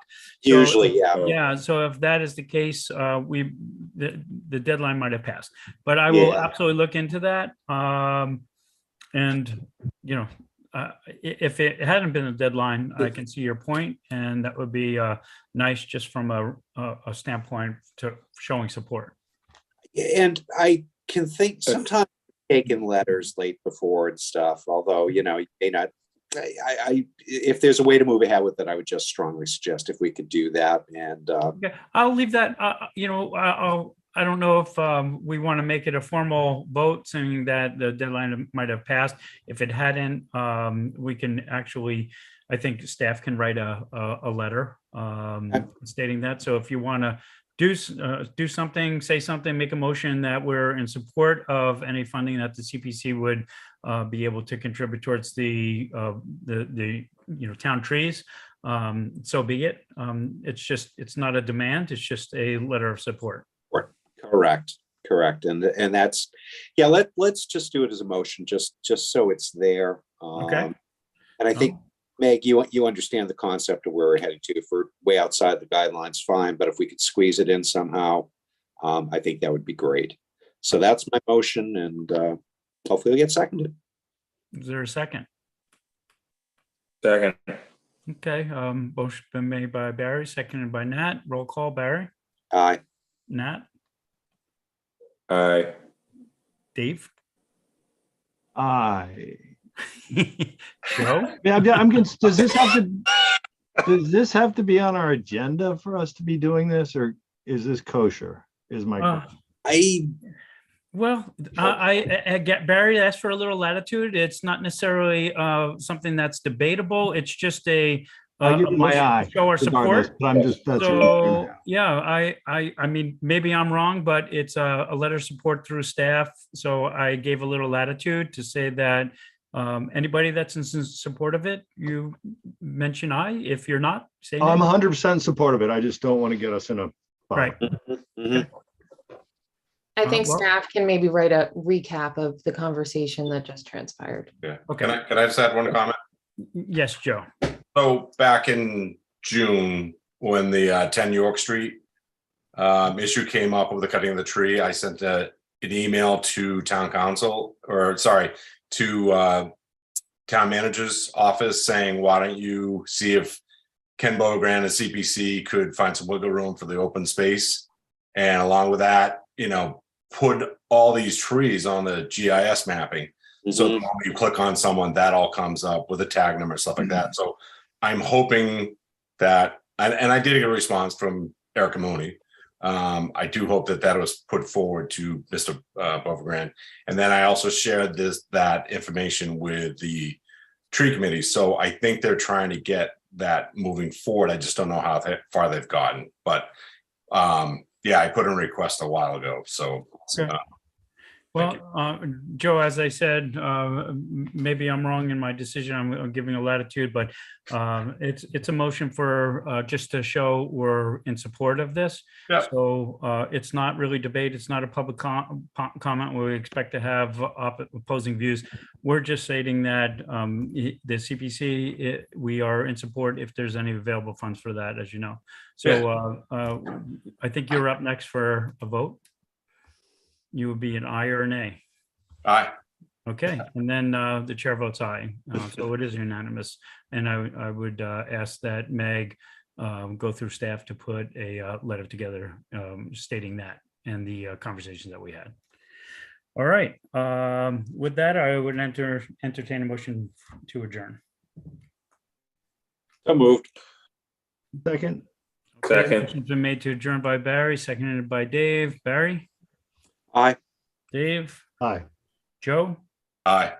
Nat? Aye. And the chair votes aye. Thank you very much. Thank you to Carl, Stephen, and Abby. And thank you to the staff. Meg, very nice job. All right, we'll see you next month. Thank you. Thanks, Thanks, everyone. Good guys. night. Thank you. Have a good evening. Have a good evening. Bye.